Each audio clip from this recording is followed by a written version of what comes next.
கர்த்தருக்குள் பிரியமானவர்களே, நான் உங்கள்கிட்ட ஏற்கனவே சொன்ன மாதிரி நம்ம இந்த நிகழ்ச்சியின் மூலம் தீர்க்க தரிசனங்களை குறித்தும் கர்த்தருடைய தீர்க்க தரிசன காரியங்களை குறித்தும் கடைசி காலத்துல அது எப்படி செயல்பட போகிறது என்பதை பற்றியும் தெளிவாக புரிந்து கொள்ளத்தான் தீர்க்க தரிசன மாலை என்ற நிகழ்ச்சியவே நம்ம ஒளிபரப்பு பண்ணுகிறோம். இந்த நிகழ்ச்சியை நீங்க பார்க்க கர்த்தருடைய தீர்க்க தரிசன வார்த்தைகள் மேலும் தீர்க்க தரிசன அபிஷேகத்தின் மேலும் ஒரு நம்பிக்கையும் விசுவாசம் நமக்கு உறுதிப்படுகிறதோடு மாத்திரம் இல்லாம எது உண்மையான தீர்க்க தரிசனம், எது பொய்யான தீர்க்க தரிசனம், எது நம்பி கிரியை செய்ய வேண்டிய தீர்க்க தரிசனம், எது புறம் தள்ளிவிடுகிற தீர்க்க தரிசனம் என்பதை தெளிவாக நம்ம உணர்ந்து கொள்ள முடியும். அதனாலதான் இந்த நிகழ்ச்சி முழுக்கவே தீர்க்க தரிசன விழிப்புணர்வு நிகழ்ச்சியாக நடத்தப்படுகிறது. அப்ப முதல் நிகழ்ச்சியில நம்ம தீர்க்க தரிசனங்களை குறித்த அடிப்படை செய்திகளை கவனிச்சுக்கிற போறோம். அதுக்கு பிறகு கொஞ்சம் கொஞ்சமா தீர்க்க தரிசனங்களுடைய ரகசியங்கள், தீர்க்க தரிசனங்களுடைய பின்னணி, தீர்க்க தரிசன ஆவி மனிதர்களிலே செயல்படுகிற விதம், தீர்க்க தரிசன ஆவி மனிதர்கள் மாத்திரமல்ல நம்மை சுற்றி இருக்கிற காரியங்கள்ல எப்படியெல்லாம் வெளிப்படுகிறது என்பதையும் நம்ம கவனிச்சு பார்க்க போறோம். இதெல்லாம் நீங்க கேட்கும் போது உங்களுக்கு ரொம்ப ஆச்சரியமாக இருக்கும். அதை நம்ம புரிந்து கொள்ளும் போது கர்த்தருடைய தீர்க்க தரிசன வார்த்தைகள் மேலும் தீர்க்க தரிசன ஊழியங்கள் மேலும் ஒரு விசுவாசமும் ஒரு விழிப்புணர்வும் நமக்குள்ள உண்டாகும். ஏனென்றால் இன்றைக்கு தீர்க்க தரிசனங்கள் என்ற பெயரில பல பேர் தவறான தீர்க்க தரிசனம் சொல்லுவதையும், சிலர் தீர்க்க தரிசனங்களின் காலம் முடிஞ்சிருச்சு அதை நம்பாதீங்க அப்படின்னு சொல்லுவதையும் நம்ம கவனிச்சு கேட்கிறோம். அதனால இது எந்த ஒரு பக்கத்திலும் இழுப்புண்டு போகாம நடுநிலைமையிலிருந்து எது உண்மை என்கிற மெய்யான காரியத்தை விளங்கி கொள்ளும் ஒரு முயற்சியாகத்தான் இந்த நிகழ்ச்சிகள் வடிவமைக்கப்பட்டிருக்கிறது.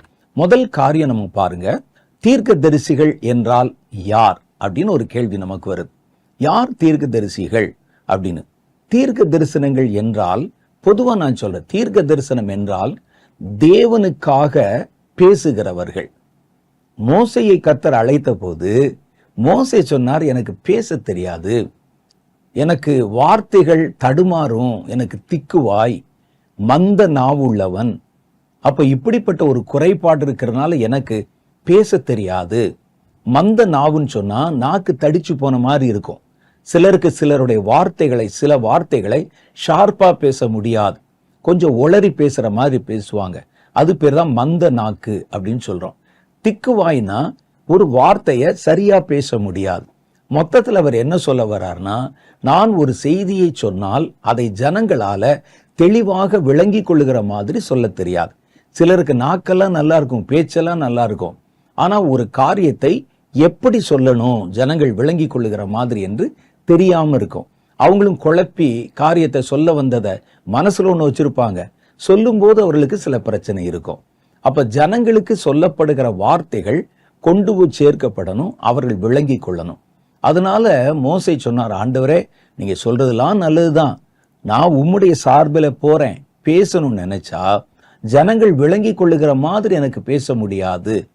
அப்ப கர்த்தர் என்ன செய்தார், குறையில்லாத உன்னுடைய அண்ணனை கூட அழைத்து கொண்டு போய், உன் சகோதரனை அழைத்து கொண்டு போ, அவன் எனக்காக பேசுவான், நான் சொல்லுகிற வார்த்தைகளை நீ அவன்கிட்ட சொல்லு, அவன் ஜனங்களோட பேசுவான் என்று கர்த்தர் ஒரு காரியத்தை வைத்தார். யாத்ராம புஸ்தகம் 4வது அதிகாரம் 15 சில வசனங்கள். 15 சொல்லுது, நீ அவனுடனே பேசி அவன் வாயில் வார்த்தைகளை போடு, நான் உன் வாயிலும் அவன் வாயிலும் இருந்து நீங்கள் செய்ய வேண்டியதை உங்களுக்கு உணர்த்துவேன் அப்படின்னா. உனக்கு பதிலாக அவன் ஜனங்களோட பேசுவான், இவ்விதமாய் அவன் உனக்கு வாயாக இருப்பான் என்று கர்த்தர் சொல்லுகிறார். இதே மாதிரி ஒரு காரியம்தான் கர்த்தருக்கு ஒரு பிரச்சனை. கர்த்தருக்கு இல்ல, ஜனங்களுக்கு, கர்த்தருடைய வார்த்தைகளை கேட்கிற ஜனங்களுக்கு ஒரு பிரச்சனை.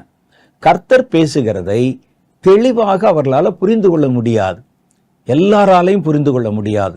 ஆண்டவர் பேசினா சில சமயம் இடி முழக்கமாய் கேட்குது, ஏதோ இடி விழுகுதுன்னு சொல்றான். கர்த்தர் பேசுகிற காரியத்தை விளங்கி கொள்ள முடியல. அதனால் அவர்கள் என்ன சொல்ல வர்றாங்க, என்ன பேசுறாங்க என்பது ஜனங்களுக்கு தெரியாததுனால கர்த்தர் ஒரு மனிதனை தேர்வு செய்து தான் சொல்லவிருக்கிற காரியத்தை அவனுடைய வாயிலே போட்டு, அவன் மனுஷ மார்க்கமா, மனுஷர்கள் புரிந்து கொள்ளுகிற விதமா, மனிதர்களுடைய மொழியிலே அதை அவர்களுக்கு அவன் சொல்லுவான். அப்படின்னு கர்த்தர் ஒரு ஏற்பாடு செய்தார். ஏன்னா கர்த்தர் பேசுகிற எல்லாவற்றையும் ஜனங்களுக்கு நேரடியா பேசினா விளங்கி கொள்ள முடியாது. இடி விழுகிற மாதிரி சத்தம் கேட்குது, மின்னல் விழுகிற மாதிரி சத்தம் கேட்குது, மழை விழுகிற மாதிரி சத்தம் கேட்குது, ஒண்ணுமே புரியல. அதனால ஆண்டவர் என்ன சொல்றாருன்னா, என் வார்த்தைகளை புரிந்து கொள்ள ஒரு கூட்டத்தாரை நான் எழுப்புவேன், அவங்களுக்கு என்னுடைய விசேஷித்த அபிஷேகத்தை தருவேன், நான் பேசுவதை அவர்கள் விளங்கி கொள்வாங்க, அவர்கள் விளங்கி கொண்டதை ஜனங்களுக்கு போய் மனுஷ மார்க்கமா பேசுவாங்க, அவங்களுக்கு புரிகிற மாதிரி பேசுவாங்க. இந்த மனிதர்களுக்கு பேர் தான் தீர்க்கதரிசிகள். தேவன் மனிதர்களோட பேசுவதற்கு இந்த இடைப்பட்ட மனிதர்களை கர்த்தர் எழுப்பினதின் நோக்கம் இதுதான். இது மாத்திரமல்ல, இந்த தீர்க்கதரிசிகள் தேவனுடைய வார்த்தைகளை மாத்திரமல்ல, தேவனுடைய உணர்வுகளையும் பிரதிபலிப்பாங்க. கர்த்தர் இந்த இடத்துல கோபமா பேசுறாரா, கர்த்தர் இந்த இடத்துல சந்தோஷமா பேசுறாரா, கர்த்தர் இந்த வார்த்தைகளை என்கரேஜ் பண்ற மாதிரி உங்களோட பேசுறாரா, அல்லது எச்சரித்து பேசுகிறாரா, அல்லது தேவன் துக்கத்தோடு பேசுகிறாரா என்று கர்த்தர் பேசுகிற வார்த்தைகளை தீர்க்கதரிசிகள் வெறும் வார்த்தைகளாய் மாத்திரமல்ல, தேவனுடைய உணர்ச்சிகளை புரிந்து கொண்டு, உணர்வுகளை புரிந்து கொண்டு அதையும் கூட வெளிப்படுத்தி பேசுவாங்க.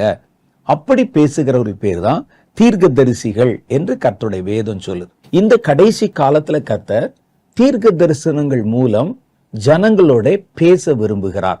ஏன்னா இந்த கடைசி காலம்தான் பல வஞ்சகங்கள் புறப்படுகிற ஒரு காலம்.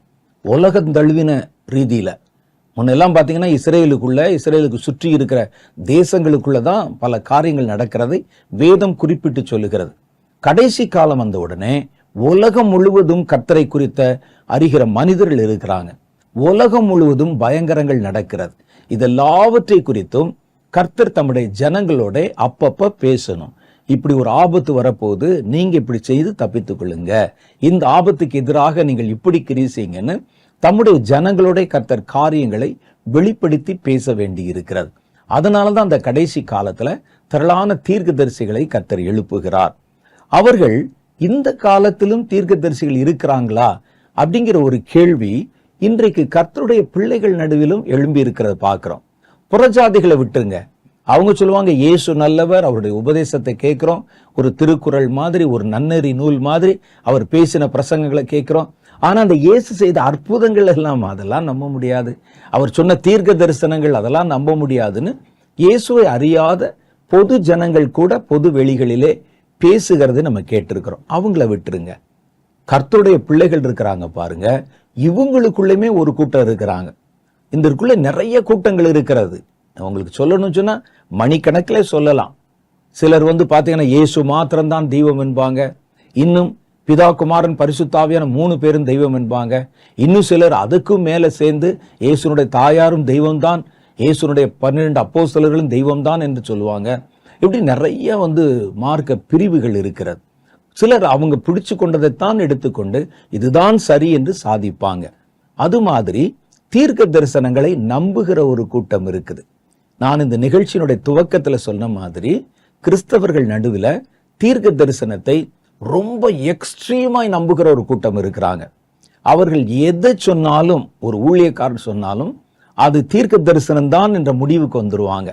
இதை சாதகமாய் பயன்படுத்தி பல ஊழியக்காரர்கள் தங்களை தீர்க்க தரிசிகளாக அடையாளப்படுத்தி காட்ட முற்படுவதை பார்க்கிறோம். அவங்க நான் தீர்க்க தரிசனமாய் சொல்லுகிறேன், தீர்க்க தரிசனமா உரைக்கிறேன், கர்த்தர் என்கிட்ட இப்படி பேசுறாருன்னு சொல்லி ஜனங்களை வெகு சுலபமாக தங்களிடத்துல ஈர்த்து கொள்ளுகிறத பார்க்கிறோம். அந்த வார்த்தைகள் உண்மையான தீர்க்க தரிசனமா அப்படின்னு தெரியாது. இது ஒரு எக்ஸ்ட்ரீம், இது ஒரு பகுதியில் இருந்தா. இன்னொரு பகுதியில கர்த்தருடைய தீர்க்க தரிசனங்களின் காலம் எல்லாம் முடிஞ்சு போச்சு. கர்த்தர் கடைசி காலத்துல பேச மாட்டார். புதிய ஏற்பாட்டு காலத்துல கர்த்தர் யோவான் மூலம் பேசினார் பாருங்க, அதுதான் கடைசி வெளிப்பாடு. அதுக்கு மேல வேற ஒரு வெளிப்பாடு இல்ல. வேதத்தை முழுசா கொடுத்துட்டாங்க. இந்த வேதத்தை தாண்டி வேற எந்த வெளிப்பாடும் இல்லை. அதனால தீர்க்க தரிசனங்களின் காலம் முடிந்து விட்டது அப்படின்னு ஒரு கூட்டம் சொல்லுவாங்க. அவங்க ஏன் அப்படி சொல்றாங்கன்னு கேட்டா, பாவம் அவர்கள் இந்த தீர்க்க தரிசனங்களால பட்ட பாடுகள் தான். தீர்க்க தரிசனங்களுடைய நம்பிக்கை அற்றுப்போன தன்மை தான் காரணம். அவர்கள் அதை நம்பாமல் போனதுக்கு முதல் காரணம், போலியான தீர்க்க தரிசிகள் இந்த சமீப நாட்கள்ல நிறைய எழும்ப ஆரம்பிச்சிருக்கிறாங்க.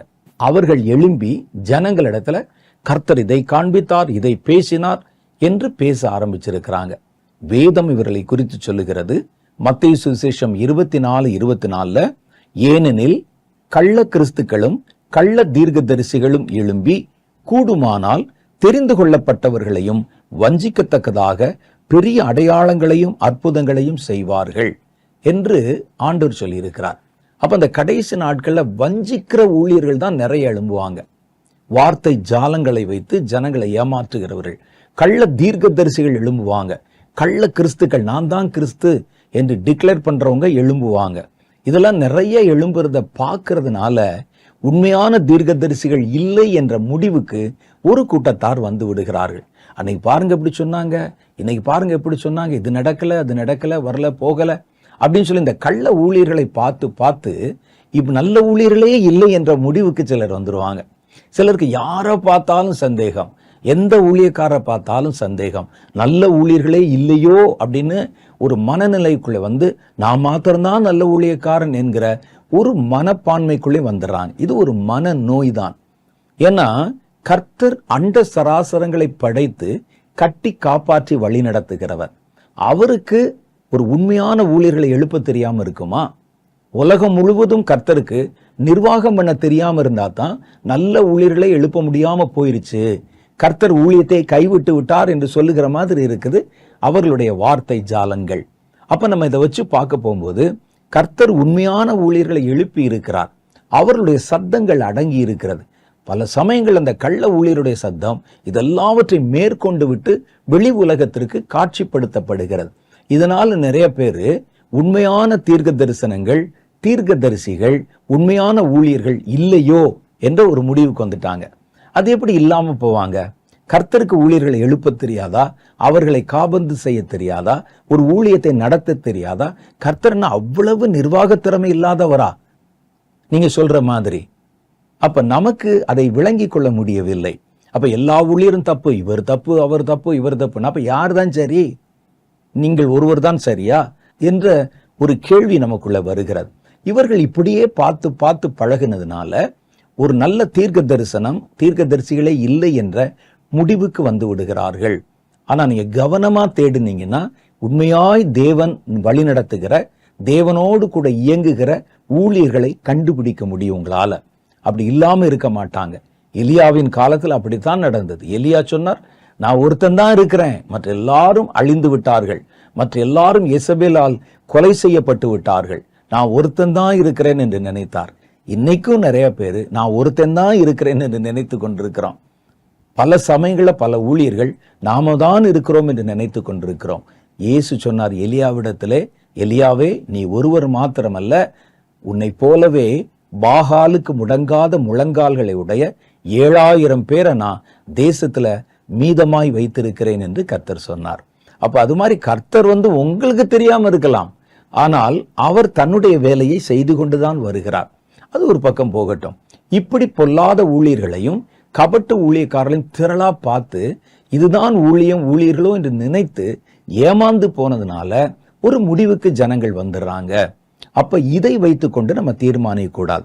ரெண்டாவது காரியம் என்ன வருதுன்னா, சொல்லப்படும் தீர்க்க தரிசனங்கள் நிறைவேறாமல் போவதால் சில தீர்க்க தரிசனம் சொல்லுவாங்க. அமெரிக்கால எலெக்ஷன் வந்த போது எல்லாரும் ஒன்னு சொன்ன மாதிரி, எசேக்கியா ராஜாவுடைய காலத்துல எப்படி சொன்னாங்களோ அது மாதிரி ஒன்னு சொன்ன மாதிரி தீர்க்க தரிசனம் சொன்னாங்க. ஆனால் அது நடக்காமல் போய்விட்டது. உடனே இந்த வார்த்தைகள் நடக்கல, இவங்க இப்படி சொன்னாங்க, ஏன் நடக்கல என்ற கேள்வி மனிதர்களுடைய மனங்களுக்குள்ளே அப்படியே உள்ள போய் உறுத்தி மொத்தத்துல எந்த தீர்க்க தரிசனத்தையுமே நம்பாத என்கிற ஒரு மனநிலை பிறழ்வுக்குள்ளே அவங்க போயிடுவாங்க. சிலர் சொல்லுகிற தீர்க்க தரிசனங்கள் ரொம்ப எக்ஸ்ட்ரீமா இருக்கும். வானத்துல பாத்தீங்கன்னா ரத்த சந்திரன் வந்து விட்டது, அவ்வளவுதான் அப்படிம்பாங்க. யுத்தம் வந்துருச்சு, உலகம் ஒழிஞ்சு போச்சு, அவ்வளவுதான், முடிவுக்கு வந்துட்டோம், எல்லாம் ஆயத்தப்படுங்க அப்படின்னு சொல்லுவாங்க. இது மாதிரி நிறைய தீர்க்க தரிசனங்கள். 2000வது வருடம் பிறந்த போது அங்கே அந்த தென் கொரியாவில் ஒரு சபை, அந்த சபை அதுவும் ஒரு பெரிய சபை தான். தென் கொரியாவில் பாலியாங்கிச்சோடைய சபை ஒன்று இருக்கிறது. அது மாதிரியே நிறைய பெரிய பெரிய சபைகள் இருக்கிறது. அதுல ஒரு சபையினர் இந்த 2000வது வருடம் தான் இயேசு வருகிற வருடம். இந்த 2000வது வருஷம் பிறக்கும் போது இயேசு அன்னைக்கு ராத்திரி வந்துருவாரு, அப்படின்னு கர்த்தர் சொன்னதாகவும், வேதத்தை கால்குலேட் பண்ணி அவர்கள் படித்து புரிந்து கொண்டதாகவும் சொல்லி ஒரு செய்தியை தீவிரமா பரப்புனாங்க. அந்த 2000வது வருடம் பிறக்க போகிற 12 மணி நேரத்துல, 12வது மணி நேரத்துல, மத்திய இரவுல எல்லா விசுவாசிகளும் அங்க வந்து கூடிட்டாங்க. கர்த்தர் சபையை உயிரோடு எடுத்துக்கொண்டு போகிறார் என்று. அது நடக்கல. உடனே அதுல நிறைய பேர் பின்வாங்கி போய் விட்டார்கள். அப்ப சொல்லப்படுகிற தீர்க்க தரிசனங்கள் நடக்காமல் போகிறத பார்க்கறதுனாலையும் பல பேர் தீர்க்க தரிசனமே இல்லை என்கிற முடிவுக்கு வந்துடுறாங்க.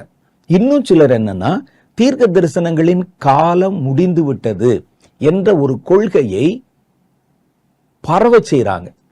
அது தியாலஜில படிச்சுட்டு அல்லது அவர்கள் சில காரியங்களை மாத்திரம் வைத்துக்கொண்டு தீர்க்க தரிசனங்களின் காலம் முடிந்து விட்டது, கடைசி காலத்துல தீர்க்க தரிசிகள் எல்லாம் கிடையாது அப்படின்னு அதை ஒரு உபதேசமாகவே பண்றாங்க. பல சபைகள் அபிஷேகத்தை நம்புவதில்லை. நாங்களாம் ரட்சிக்கப்பட்ட வந்து புதுசுல அபிஷேகத்தை நம்பாத பல சபைகள் இருந்தது. அப்புறம் இப்பதான் கொஞ்சம் கொஞ்சமா அந்த மாற்றம் உண்டாயிருக்கிறது. அது மாதிரி இந்த தீர்க்க தரிசனங்கள் முடிந்து விட்டது என்று சொல்லுகிற ஒரு இறையியல் தத்துவம் இருக்கிறது. அதை வச்சுட்டு என்ன செய்வாங்கன்னா, ஜனங்களிடத்துல அதை பேசுவாங்க.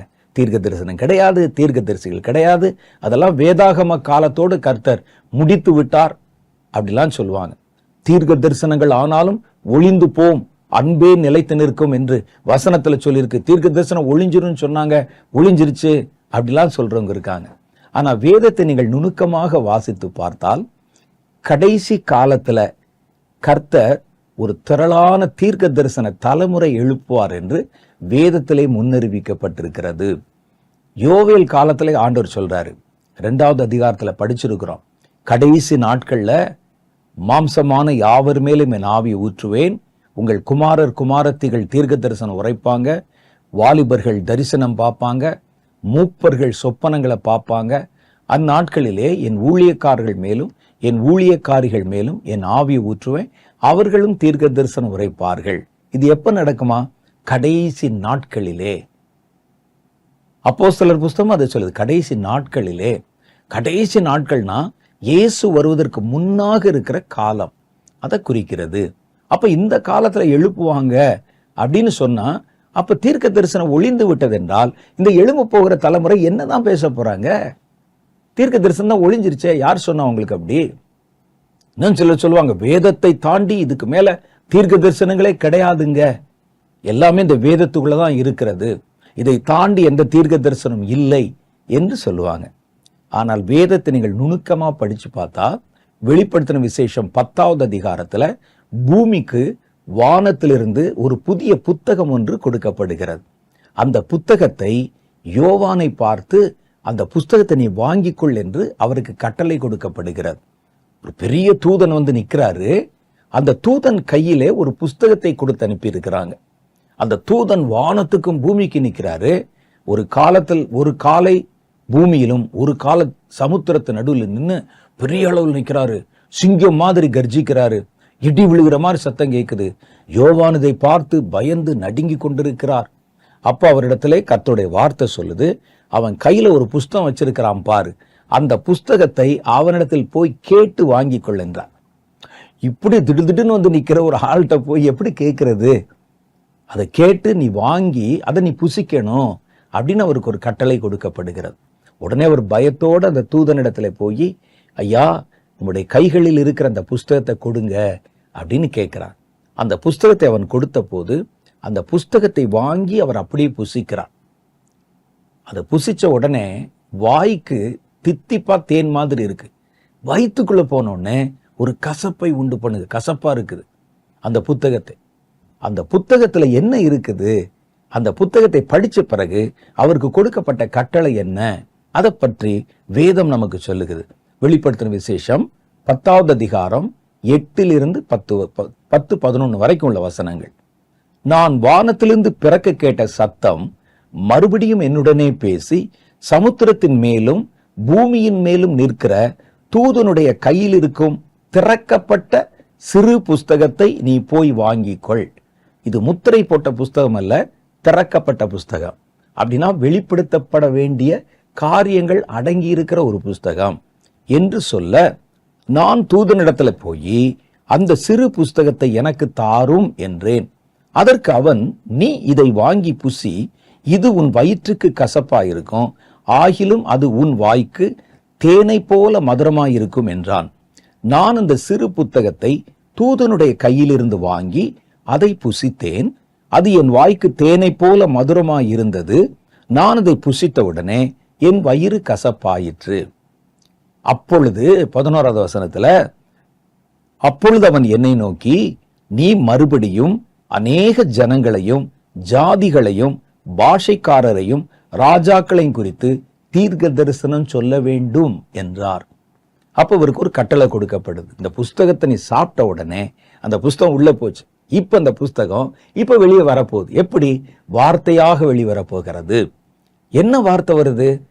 தேசங்களை குறித்து, ராஜ்யங்களை குறித்து, ராஜாக்களை குறித்து, பாஷைக்காரரை குறித்து, சமுதாயத்தை குறித்து நீ மறுபடியும் தீர்க்க தரிசனம் உரைக்க வேண்டும் என்றார். இது யோவானுக்கு சொல்லப்பட்ட வார்த்தையான்னு பார்த்தா இல்ல.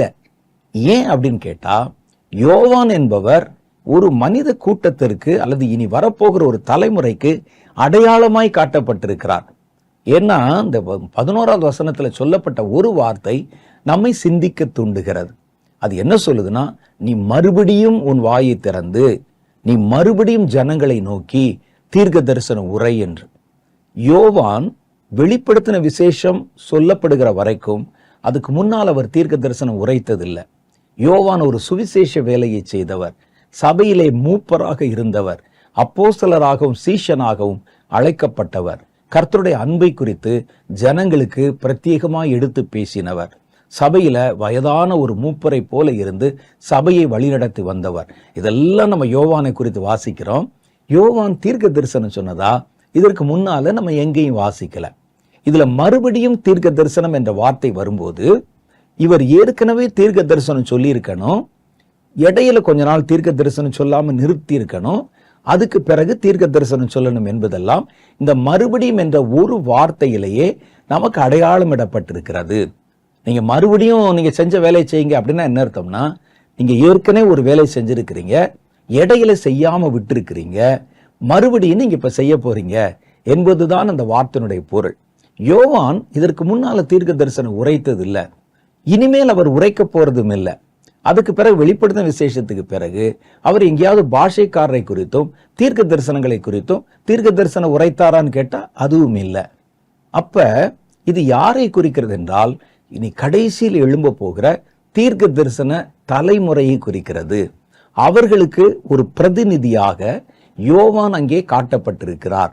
அப்ப வேதத்துல என்ன போட்டிருக்குன்னா, ஒரு புது புஸ்தகம் பூமிக்கு வருது. அந்த புஸ்தகம் திறக்கப்பட்ட புஸ்தகம். அந்த புஸ்தகத்துல சொல்லப்பட வேண்டிய தீர்க்க தரிசன வார்த்தைகள் இருக்கிறது. அதான சொல்லப்பட்டிருக்கு. அப்ப வேதத்தோட நீங்க முடிஞ்சு போச்சுன்னு சொல்றீங்களே, அப்ப வெளிப்படுத்த விசேஷத்துல இன்னொரு புதிய புஸ்தகம் வருதுன்னு போட்டிருக்கே. அந்த புஸ்தகங்கள் கர்த்தருடைய தீர்க்க தரிசன வார்த்தைகள். அந்த புஸ்தகம் திறக்கப்பட்ட புஸ்தகம் அப்படின்னு சொல்லப்பட்டிருக்கு. அப்ப மூடப்பட்ட புஸ்தகங்கள் பல புஸ்தகங்கள் இருக்கு, உங்களுக்கு தெரியும். தானியேல் இடத்துல குறிப்பா ஒரு உதாரணம் சொல்றேன் பாருங்க. தானியேல் இடத்துல கர்த்தர் நிறைய காரியங்களை பற்றி வெளிப்படுத்தி அவர் சொன்னார், இது எல்லாத்தையும் இப்ப எழுதாத, இவைகள் எல்லாவற்றையும் முத்திரை போட்டு வை, காலங்கள் கடைசி காலங்கள்ல முடிவு காலம் மட்டும் அதை முத்திரை போட்டு வை. அப்ப அந்த கடைசி காலம் வரைக்கும் இந்த புஸ்தகம் முத்திரை போட்டிருக்கும். முத்திரை போட்டுனா என்ன? மூடி வைக்கப்பட்டிருக்கும், சீல் போடப்பட்டிருக்கும். எது வரைக்கும்? முடிவு காலத்துல. அந்த வார்த்தை நமக்கு என்ன காமிக்குது? முடிவு காலத்துல அது திறக்கப்பட போகுது. அதான் அர்த்தம். முடிவு காலம் வரைக்கும் வச்சிரு, அப்ப முடிவு காலத்துல திறக்கும். அதான் அந்த திறக்கப்பட்ட புஸ்தகம்.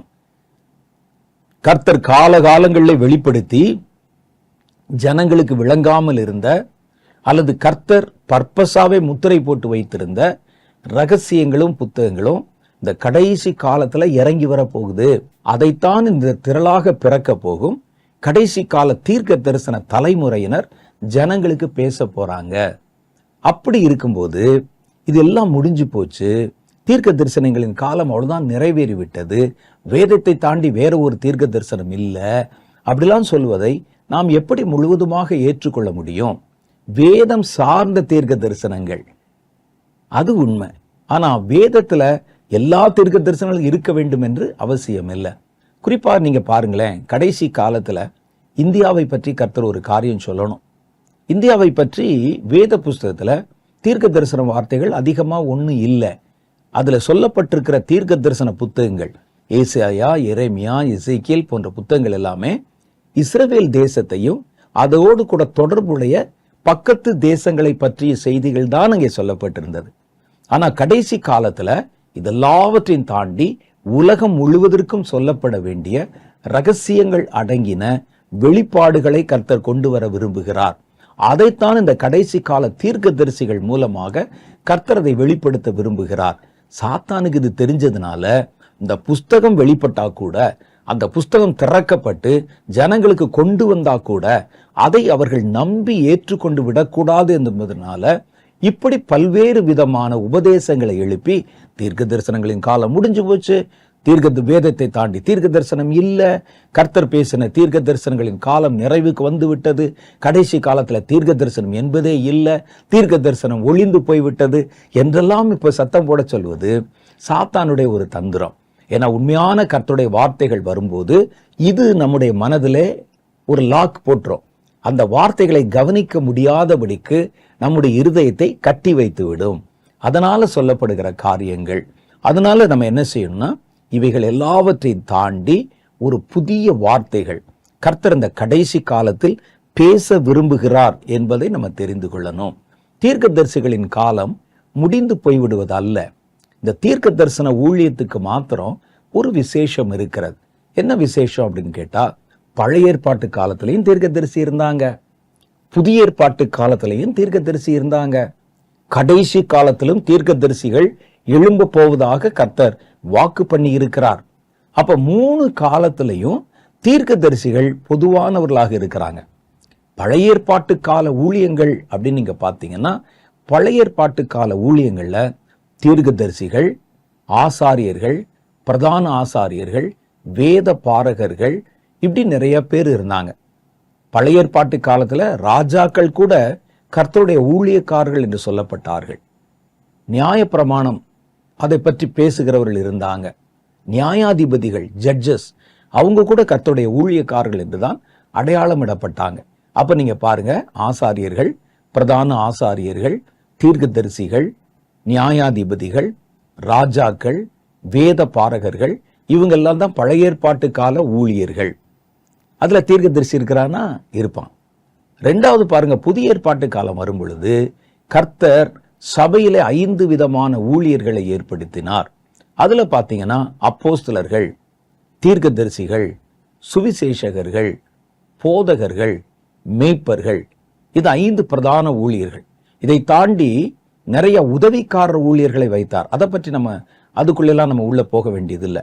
இந்த 5 பிரதானமான ஊழியர்கள், இந்த 5 ஊழியர்கள் பழைய ஏற்பாட்டு காலத்துல அப்போஸ்தலர்கள் இல்லையா? அடுத்து சுவிசேஷகர்களும் இல்லை பழைய ஏற்பாட்டு காலத்துல. 3வது காரியம் பாருங்க, டீச் பண்றவங்க இருந்தாங்க, போதகர்கள் இருந்தாங்க. ஆனால் தீர்க்கதரிசிகள் பழைய ஏற்பாட்டிலும் இருந்தாங்க, புதிய ஏற்பாட்டிலும் இருந்தாங்க. புதிய ஏற்பாட்டு காலத்துல கர்த்தர் எழுப்பின ஊழியர்கள்ல ஆசாரியர்கள் இல்லை, லேவியர்களும் அங்கே இல்லை, அதே மாதிரி நியாயாதிபதிகளும் அங்கே இல்லை. எல்லாம் மாறி போச்சு, செட்டப்பே மாறி போச்சு. ஆனால் தீர்க்கதரிசி மாத்திரம் பழைய ஏற்பாட்டிலும் இருந்தாங்க, புதிய ஏற்பாட்டிலும் இருந்தாங்க. கடைசி காலத்திலும் தீர்க்கதரிசிகள் இருப்பார்கள் என்பதைத்தான் வெளிப்படுத்துகிற விசேஷம் 10வது அதிகாரத்திலையும் யோவேல் 2வது அதிகாரத்திலையும் சொல்லப்பட்டிருக்கிற வசனங்கள் மூலம் நாம் அறிந்து கொண்டோம். தீர்க்கதரிசிகள் எல்லா காலத்திலும் இருப்பாங்க. ஆனா என்ன வித்தியாசம் அப்படின்னு கேட்டா, அவர்களுடைய ஊழியம் காலத்துக்கு ஏற்ப செய்யப்படும். அதான் மற்ற ஊழியம் மாதிரி ஒரே மாதிரி அச்சடிச்ச மாதிரி இல்லை. இவர்களுக்கும் அவர்கள் வாழ்கிற காலத்திற்கும் ஒரு தொடர்பு இருக்கிறது. அவர்கள் பழைய ஏற்பாட்டில் வாழ்ந்தா அந்த தீர்க்கதரிசிகள் செய்யப்பட வேண்டிய ஊழியங்கள், கர்த்தர் அவர்களை நடத்துகிற விதம் என்பது வித்தியாசமானது. புதிய ஏற்பாட்டு காலத்துல தீர்க்கதரிசிகள் தான், ஆனா அவங்க வாழ்கிற காலத்துக்கு ஏற்றபடி அவர்கள் செய்ய போகிற வேலைகள் மாற்றம் பெறுகின்றன. பாருங்க, பழைய ஏற்பாட்டு காலத்துல இருந்த தீர்க்கதரிசிகள் அற்புதம் செஞ்சாங்க. ஒரு கூட்டம் தீர்க்கதரிசிகள் அற்புதம் செய்தார்கள். எலியா, எலிசா வானத்திலிருந்து அக்கினி இறங்கட்டும் அப்படின்னு சொல்றாரு. சொன்ன உடனே நெருப்பு இறங்குகிறது. எலிசா அவர் மரித்த பிறகு கூட அவருடைய எலும்புல போய் மரித்தவனை போட்ட போது அது எலும்பு தொட்டவனை செத்தவன் கூட உயிரோடு எழும்பினானா. எலியாவிடத்துல இருந்த வல்லமை எலிசாவிடத்துல 2 மடங்காக வெளிப்பட்டதுன்னு கர்த்தருடைய வேதம் சொல்லுது. அற்புதங்கள் செய்கிற ஒரு கூட்டம் தீர்க்கதரிசிகள் பழைய ஏற்பாட்டு காலத்துல இருந்தாங்க. 2வது, கர்த்தருடைய வார்த்தைகளை கர்த்தருடைய ஜனங்களுக்கு பேசுகிற தீர்க்கதரிசிகள், பிரமாணங்களை வெளிப்படுத்துறவங்க, கட்டளைகளை வெளிப்படுத்துறவங்க, செய்ய வேண்டிய காரியங்களை வெளிப்படுத்துறவங்க. அவர்கள் வழி மாறும்போது அவங்க வழி தப்புறாங்க, எப்படி திரும்பணும் என்று எச்சரிக்கிறவங்க. இந்த மாதிரி காரியங்களை செய்வதற்காக ஒரு கூட்டம் தீர்க்கதரிசிகள் இருந்தாங்க. ஒரு ஏசாயா, ஒரு எரேமியா, ஒரு எசேக்கியேல் போன்றவங்க பாருங்க, தீர்க்க தரிசன வார்த்தைகளை பேசினாங்க, ஜனங்களுக்கு சொல்லி எச்சரிக்கை வேண்டிய சொன்னாங்க. பெருசா ஒன்றும் அற்புதங்கள் செய்யவில்லை, ஏதோ 1-2 செஞ்சிருப்பாங்க, ஆனால் நிறைய ஒன்றும் செய்யவில்லை. அதை அவர்கள் அற்புதங்களை பிரபலப்படுத்தவில்லை, அவர்கள் கர்த்தர் சொன்ன வார்த்தை. அப்படி ஒரு டைப்ல அவர்கள் பழைய ஏற்பாட்டு காலத்துல வேலை செஞ்சாங்க. அந்த பழைய ஏற்பாட்டு தீர்க்கதரிசிகள்ல 3வது டைப் இருந்தாங்க. அவங்க என்ன செஞ்சாங்கன்னா, வரும் காலங்களை குறித்து முன்னறிவித்தார்கள். அங்க ஆரம்பிச்சு இயேசு வருவதை பற்றி சொல்லி, அதையும் தாண்டி இயேசு மறுபடியும் பூமிக்கு வர்ற வரைக்கும் பேசியிருக்கிறாங்க சில தீர்க்கதரிசிகள். தானியேல், சகரியா, மல்கியா போன்ற தீர்க்கதரிசிகள் எல்லாம் நீங்க படிச்சு பார்த்தீங்கன்னா, இன்னும் இயேசுவே வராத காலத்துல வாழ்ந்தவங்க இயேசுவை பற்றியும் சொல்லி இருக்கிறாங்க, இயேசு மரிப்பதை பற்றியும் சொல்லி இருக்கிறாங்க, அவர் மறுபடியும் இந்த உலகத்துக்கு திரும்பி வருவதை பற்றியும், அவர் இந்த உலகத்திலே 1000 வருடம் ஒரு அரசாட்சியை நியமிக்க போகிறத பற்றி வரைக்கும் கூட பேசியிருக்கிறாங்க. இவர்கள் எதிர்காலங்களை குறித்தும் வரும் காலங்களை குறித்தும் உரைத்து பேசுகிற தீர்க்கதரிசிகள். இப்ப பழைய ஏற்பாட்டு காலத்துக்கு ஏற்றபடி அற்புதம் செய்யறவங்க, கர்த்தருடைய பிரமாணங்களையும் வார்த்தைகளையும் கட்டளைகளையும் சொல்லி ஜனங்களை எச்சரிக்கப்படுத்துறவங்க, வரும் காலங்களை குறித்தும் அதன் ரகசியங்களையும் வெளிப்படுத்தி காண்பித்தவர்கள். இப்படி 3 டைப்ல அவங்க வேலை செஞ்சாங்க. பழைய ஏற்பாட்டு கால தீர்க்கதரிசிகளுடைய பணிகள் என்று பார்த்தா ஒரு சில குறிப்பிட்ட பணிகள் தான் அங்கே சொல்லப்பட்டிருக்கிறது. 1, ராஜ்யத்தை வழிநடத்த ராஜாக்களுக்கு உதவி செய்தார்கள். ராஜாக்களுக்கு துணையா நின்று இந்த பிரச்சனையில நீங்க இப்படி முடிவெடுக்கணும், அதை செய்யணும் என்று பின்புலத்தில் இருந்து அவர்கள் கர்த்தருக்கு ஏற்றபடி ராஜ்யத்தை நடத்தி செல்ல அவர்களுக்கு ஆலோசனை கொடுத்தாங்க. 2வது, அவர்கள் யார் ஜனங்களை நடத்த வேண்டும் என்கிற தலைமை ஸ்தானங்களை தீர்க்கதரிசிகள் தான் தீர்மானித்தார்கள். இவன் ராஜாவா இருக்கணும், இவன் நியாய பிரமாணகனா இருக்கணும் என்பதை தீர்க்கதரிசிகள் தான் தீர்மானம் செய்தார்கள். அடுத்து பாருங்க, தீர்க்கதரிசிகள் நியாயம் விசாரித்தார்கள். நியாயாதிபதிகள் மாதிரி உட்கார்ந்து நியாயம் விசாரித்தார்கள். சாமுவேல்லாம் நியாயம் விசாரித்து கொண்டிருந்தார். ஜனங்களை வர்றவங்களெல்லாம் அவங்களுடைய பிரச்சனைகளை கேட்டு தீர்ப்பு சொல்லி நியாயம் விசாரித்தார்கள். ஜனங்களை எச்சரித்தார்கள். நீங்க போற பாதை தப்பு, சமுதாயத்தில் உண்டான இந்த மாற்றம் தவறு, மக்களுடைய மனநிலை தவறு, நீங்கள் ஆராதிப்பது தவறு, நீங்கள் தேவனிடத்துல நீங்கள் கற்றுக்கொண்ட காரியங்களை நீங்கள் செய்யாமல் இருப்பது தவறுன்னு எச்சரித்தாங்க. ஜனங்கள் வழி விலகும் போதெல்லாம் அவர்களை கர்த்தரிடத்தில் திரும்புவதற்கு அவர்களுக்கு பின்புலத்தில் இருந்து அவர்களை பலவந்தம் பண்ணினார்கள். கர்த்தரிடத்துல திரும்புங்க திரும்புங்கன்னு சொல்லி. அடுத்து தேவனுடைய வார்த்தைகளையும் அவர் திட்டங்களையும் ஆராய்ந்தார்கள். என்னென்னலாம் கர்த்தர் பேசி இருக்கிறார், எரேமியா காலத்துல சொன்னதை தானியேல் உட்கார்ந்து ஆராய்ச்சி பண்றார். இது எப்ப நடக்கும், எப்ப வரும் போகும். தீர்க்க தரிசனம் சொல்லுவது ஒன்று, தீர்க்க தரிசனங்களை ஆராய்ந்து பார்ப்பது ஒன்று. அதுவும் தீர்க்க தரிசன வரம் தான். ஒரு தீர்க்க தரிசன வரம் பெற்றவன் தவிர ஒரு தீர்க்க தரிசனத்தை தெளிவாக ஆராய்வது மற்றவர்களுக்கு அடுத்த காரியம் அல்ல. அதை நீங்க புரிஞ்சுக்கணும். புதிய ஏற்பாட்டில் தீர்க்க தரிசிகளை பார்க்கிறோம். புதிய ஏற்பாட்டிலையும் தீர்க்க தரிசிகள் இருந்தார்கள். ஏன்னா கர்த்தர் சபையினுடைய வளர்ச்சிக்காக 5 ஊழியங்களை ஏற்படுத்தும் போது அந்த ஊழியத்துல தீர்க்கதரிசியின் ஊழியத்தையும் கர்த்தர் சேர்த்தே எழுப்பினார். இந்த 5 ஊழியங்களுக்கும் ஒரு நோக்கம் இருந்தது. அவர்கள் சபையாரை, கர்த்தரை ஏற்றுக்கொண்ட ஜனங்களை கிறிஸ்துவை போல ஒரு வளர்ச்சிக்குள்ளே கொண்டு வரணும். அதுதான் அவருடைய நோக்கம். எபேசியர் 4வது அதிகாரம் 11, 12, 13 ஆகிய வசனங்கள் சொல்லுகிறது. மேலும் நாம் அனைவரும் தேவனுடைய குமாரனை பற்றும் விசுவாசத்திலும் அறிவிலும் ஒருமைப்பட்டவர்களாகி கிறிஸ்துவனுடைய நிறைவான வளர்ச்சியின் அளவுக்கு தக்க பூரண புருஷன் ஆகிற வரைக்கும், அப்படி ஆகிறதுக்காக பரிசுத்தவான்கள் சீர் பொருந்தும் பொருட்டு சுவிசேஷ வேலைக்காக கிறிஸ்துவின் சரீரமாகிய சபை பக்தி விரித்து அடைவதற்காக கர்த்தர் 5 ஊழியர்களை ஏற்படுத்தினார். அவர் சிலரை அப்போஸ்தலராகவும் தீர்க்கதரிசிகளாகவும் சுவிசேஷகராகவும் சிலரை மேய்ப்பராகவும் போதகராகவும் ஏற்படுத்தினார். இவங்க எல்லாருக்கும் ஒரே நோக்கம்தான், மேல சொல்லப்பட்டிருக்கிற நோக்கம். இதை நிறைவேற்றுவதற்கு தான் அவர்கள் அழைக்கப்பட்டிருந்தாங்க. புதிய ஏற்பாட்டு தீர்க்கதரிசிகள், அற்புதம் செய்த தீர்க்கதரிசிகள் அநேகர் இல்லை. புதிய ஏற்பாட்டு காலத்துல அப்போஸ்தலர்களும் சுவிசேஷகர்களும் தான் அதிகமா அற்புதம் செஞ்சாங்க. மரித்தவனை உயிரோடு எழுப்பினாங்க, சுகமாக்கினாங்க, பிசாசுகளை துரத்தினாங்க. அந்த ஊழியங்கள் முழுசுமே அப்போஸ்தலரும் சுவிசேஷகரும் அதிகமா செய்தார்கள். தீர்க்கதரிசிகள் அவ்வளவு ஒன்றும் பிரபலமா பெரிய பெரிய அற்புதங்களை செய்தார்கள் என்று வாசிக்க முடியவில்லை. இரண்டாவது காரியத்தை பாருங்க, கர்த்தருடைய வார்த்தைகளை வெளிப்படுத்தினாங்க. அந்த வார்த்தைகள் முழுசுமே சபைக்கான வார்த்தைகள். சபை சீர் பொருந்துறதுக்காக. சபையில ஒரு தப்பு நடக்கும்போது சபைக்குள்ள இருக்கிற தீர்க்கதரிசி பேசுவார். கர்த்தர் விரும்பாத காரியம் உள்ளே வந்து விட்டது, கர்த்தர் அருவருக்கிற காரியம் உள்ளே இருக்குது அப்படின்னு அவங்க பேசி சொல்லுவாங்க தீர்க்கதரிசிகள். அது எல்லாமே இந்த சபை சார்ந்த, சபைக்கு கர்த்தர் சொல்ல வேண்டிய, எச்சரிக்க வேண்டிய காரியங்கள் தான் அதுல இருந்தது. மூணாவது காரியம் பாருங்க, மந்தையின் நிலையை வெளிப்படுத்தினாங்க. அங்க சபையை நடத்திட்டு போற ஊழியர்கள் இருக்கிறாங்கல்ல, அவங்களுக்கு இந்த சபையில் இருக்கிற மந்தை இருக்காங்க பாருங்க, ஜனங்கள், அவங்களுடைய மனநிலை என்ன, அவர்கள் எப்படி கர்த்தரிடத்துல முதல்ல இருந்த மாதிரி வைராக்கியத்தில் இருக்கிறாங்களா, அல்லது கொஞ்சமா பின்வாங்கி இருக்கிறாங்களா, உலகத்தின் பக்கம் திரும்புறாங்களா, அவர்களுடைய மனப்போக்கு எப்படி இருக்கிறது, இதெல்லாவற்றை நிதானித்து சொல்லுகிற ஒரு வேலையை கர்த்தர் கொடுத்திருந்தார். ஆனால் அவங்க ஜெபம் பண்ணும்போது அந்த சபை சார்ந்த மந்தையை குறித்த செய்திகள் தான் அதிகம் வெளிப்படுத்தப்பட்டன. இவன் இப்படி போறான், அந்த குடும்பம் இப்படி போகுது, அல்லது மந்தை வேறு ஒரு இலக்கை நோக்கி நகருகிறது, இதை பற்றி தான் அதிகமா பேசினாங்க. சில சமயங்கள்ல மாத்திரம் வரப்போகிற காரியங்களை பேசுனாங்க, அது அதிகமா இல்லை. வரப்போகிற காரியங்களை பற்றி பேசினாங்க. அகபு என்பவர் வரப்போகிற பஞ்சத்தை குறித்து தீர்க்க தரிசனம் உரைத்தார் என்று வேதம் சொல்லுகிறது.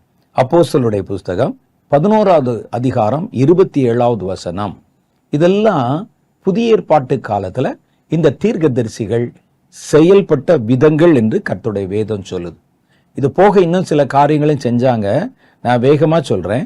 தேவனுடைய வெளிப்பாடுகளை சபைக்கு கொண்டு வருவது, எபேசியர் 3வது அதிகாரம் 6வது வசனம்.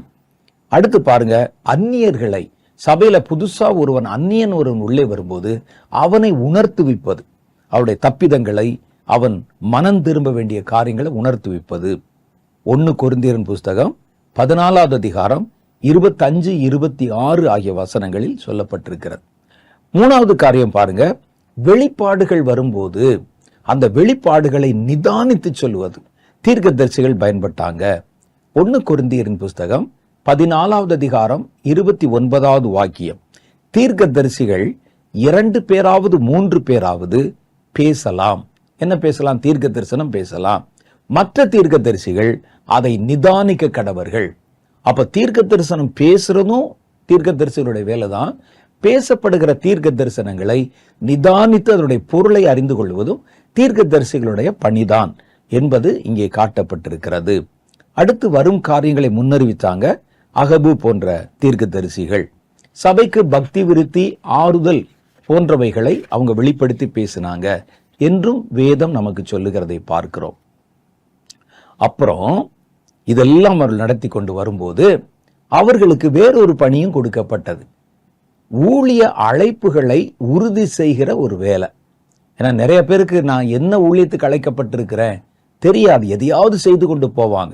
அவர்கள் ஊழியத்திற்கு என்று பிரத்யேகமாக அழைக்கப்படுகிற சமயங்கள்ல உன்னை கர்த்தர் இந்த ஊழியத்துக்கு தேர்வு செய்திருக்கிறார் அப்படின்னு இந்த ஊழியக்காரர்களை ஊழியத்துக்கு ஏற்படுத்துகிற வேலையை புதிய ஏற்பாட்டு தீர்க்கதரிசிகள் செய்து கொண்டு வந்தார்கள் அப்படின்னு வேதம் சொல்லுகிறது. எங்க? அப்போஸ்தலருடைய புஸ்தகம் 13வது அதிகாரம் 1 - 3 வரைக்கும் உண்டான வசனங்களை வாசிச்சு பாருங்க. அந்தியோகியா பட்டணத்தில் உள்ள சபையிலே பர்னபாவும் நீகர் எனப்பட்ட சிமியோனும் சிரேனே ஊரானாகிய லூகியும் கால் பங்கு தேசாதிபதியாகிய ஏரோதுடனே கூட வளர்க்கப்பட்ட மனாயினும் சவுலும் தீர்க்கதரிசிகளாகவும் போதகர்களாகவும் இருந்தார்கள். அவர்கள் கர்த்தருக்கு ஆராதனை செய்து உபவாசித்து ஜெபித்து கொண்டிருந்த போது பர்னபாவையும் சவுலையும் ஊழியத்துக்காக பிரித்து விடுங்கள் என்று பரிசுத்த ஆவியானவர் திருவுளம் பற்றினார். அப்பொழுது அவர்கள் உபவாசித்து ஜெபம் பண்ணி அவர்கள் மேல் கைகளை வைத்து அவர்களை அனுப்பினார்கள். ஊழியங்களுக்கு எங்க போகணும், யார் என்ன ஊழியம் செய்யணும், என்ன அழைப்பு அவர்களுடையது என்பதெல்லாம் நிதானித்து சொல்லுகிற பணியை அவங்க செஞ்சாங்க. இதெல்லாம் புதிய ஏற்பாட்டு காலத்துல கர்த்தர் தீர்க்கதரிசிகளை பயன்படுத்தின விதங்கள். இனி இருக்கிறது கடைசி காலம். அப்ப தீர்க்கதரிசின்னு சொன்ன உடனே நீங்க பழைய ஏற்பாட்டில் இருக்கிற மாதிரியும் புதிய ஏற்பாட்டில் இருக்கிற மாதிரியும் இருக்கிற உதாரணங்களை அப்படியே எடுத்துக்கொண்டு விட முடியாது. ஏன்னா காலத்திற்கு ஏற்றபடி தீர்க்கதரிசிகளின் ஊழியங்கள் மாற்றம் பெறும் என்று நான் உங்களுக்கு ஏற்கனவே சொன்னேன். அப்ப கடைசி கால தீர்க்கதரிசிகள் பழைய ஏற்பாட்டு காலத்துல செய்ததுல கொஞ்சம் செய்வாங்க, புதிய ஏற்பாட்டு காலத்துல கொஞ்சம் செய்ததுல 1-2 செய்வாங்க. இதெல்லாவற்றையும் தாண்டி பிரத்யேகமாக அவர்கள் அந்த காலத்துல கடைசி காலத்துல செய்வதற்கான விசேஷித்த வேலைகள் பணிகள் அவர்களுக்கு கொடுக்கப்பட்டிருக்கிறது. இந்த கடைசி கால தீர்க்கதரிசிகள் ரொம்ப வித்தியாசமானவர்கள், விசேஷமானவர்கள்.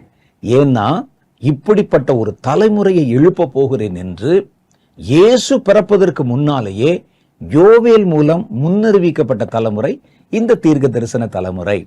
அப்போஸ்தலர்களை எழுப்ப போறேன், சபையை எழுப்ப போறேன், பாஸ்டர்களை எழுப்ப போறேன் அப்படிலாம் கர்த்தர் அதிகமா ஒன்றும் பேசல. ஆனால் தீர்க்கதரிசிகளை கடைசி காலத்தில் எழுப்ப போகிறேன் என்று கர்த்தர் முன்னுரைத்த ஒரு தலைமுறை தான் தீர்க்க தரிசனம், தீர்க்கதரிசிகள். இவர்கள் கடைசி காலத்துல பிரத்யேகமான ஏராளமான தேவ பணிகளை செய்வதற்காக அழைக்கப்பட்டிருக்கிறாங்க.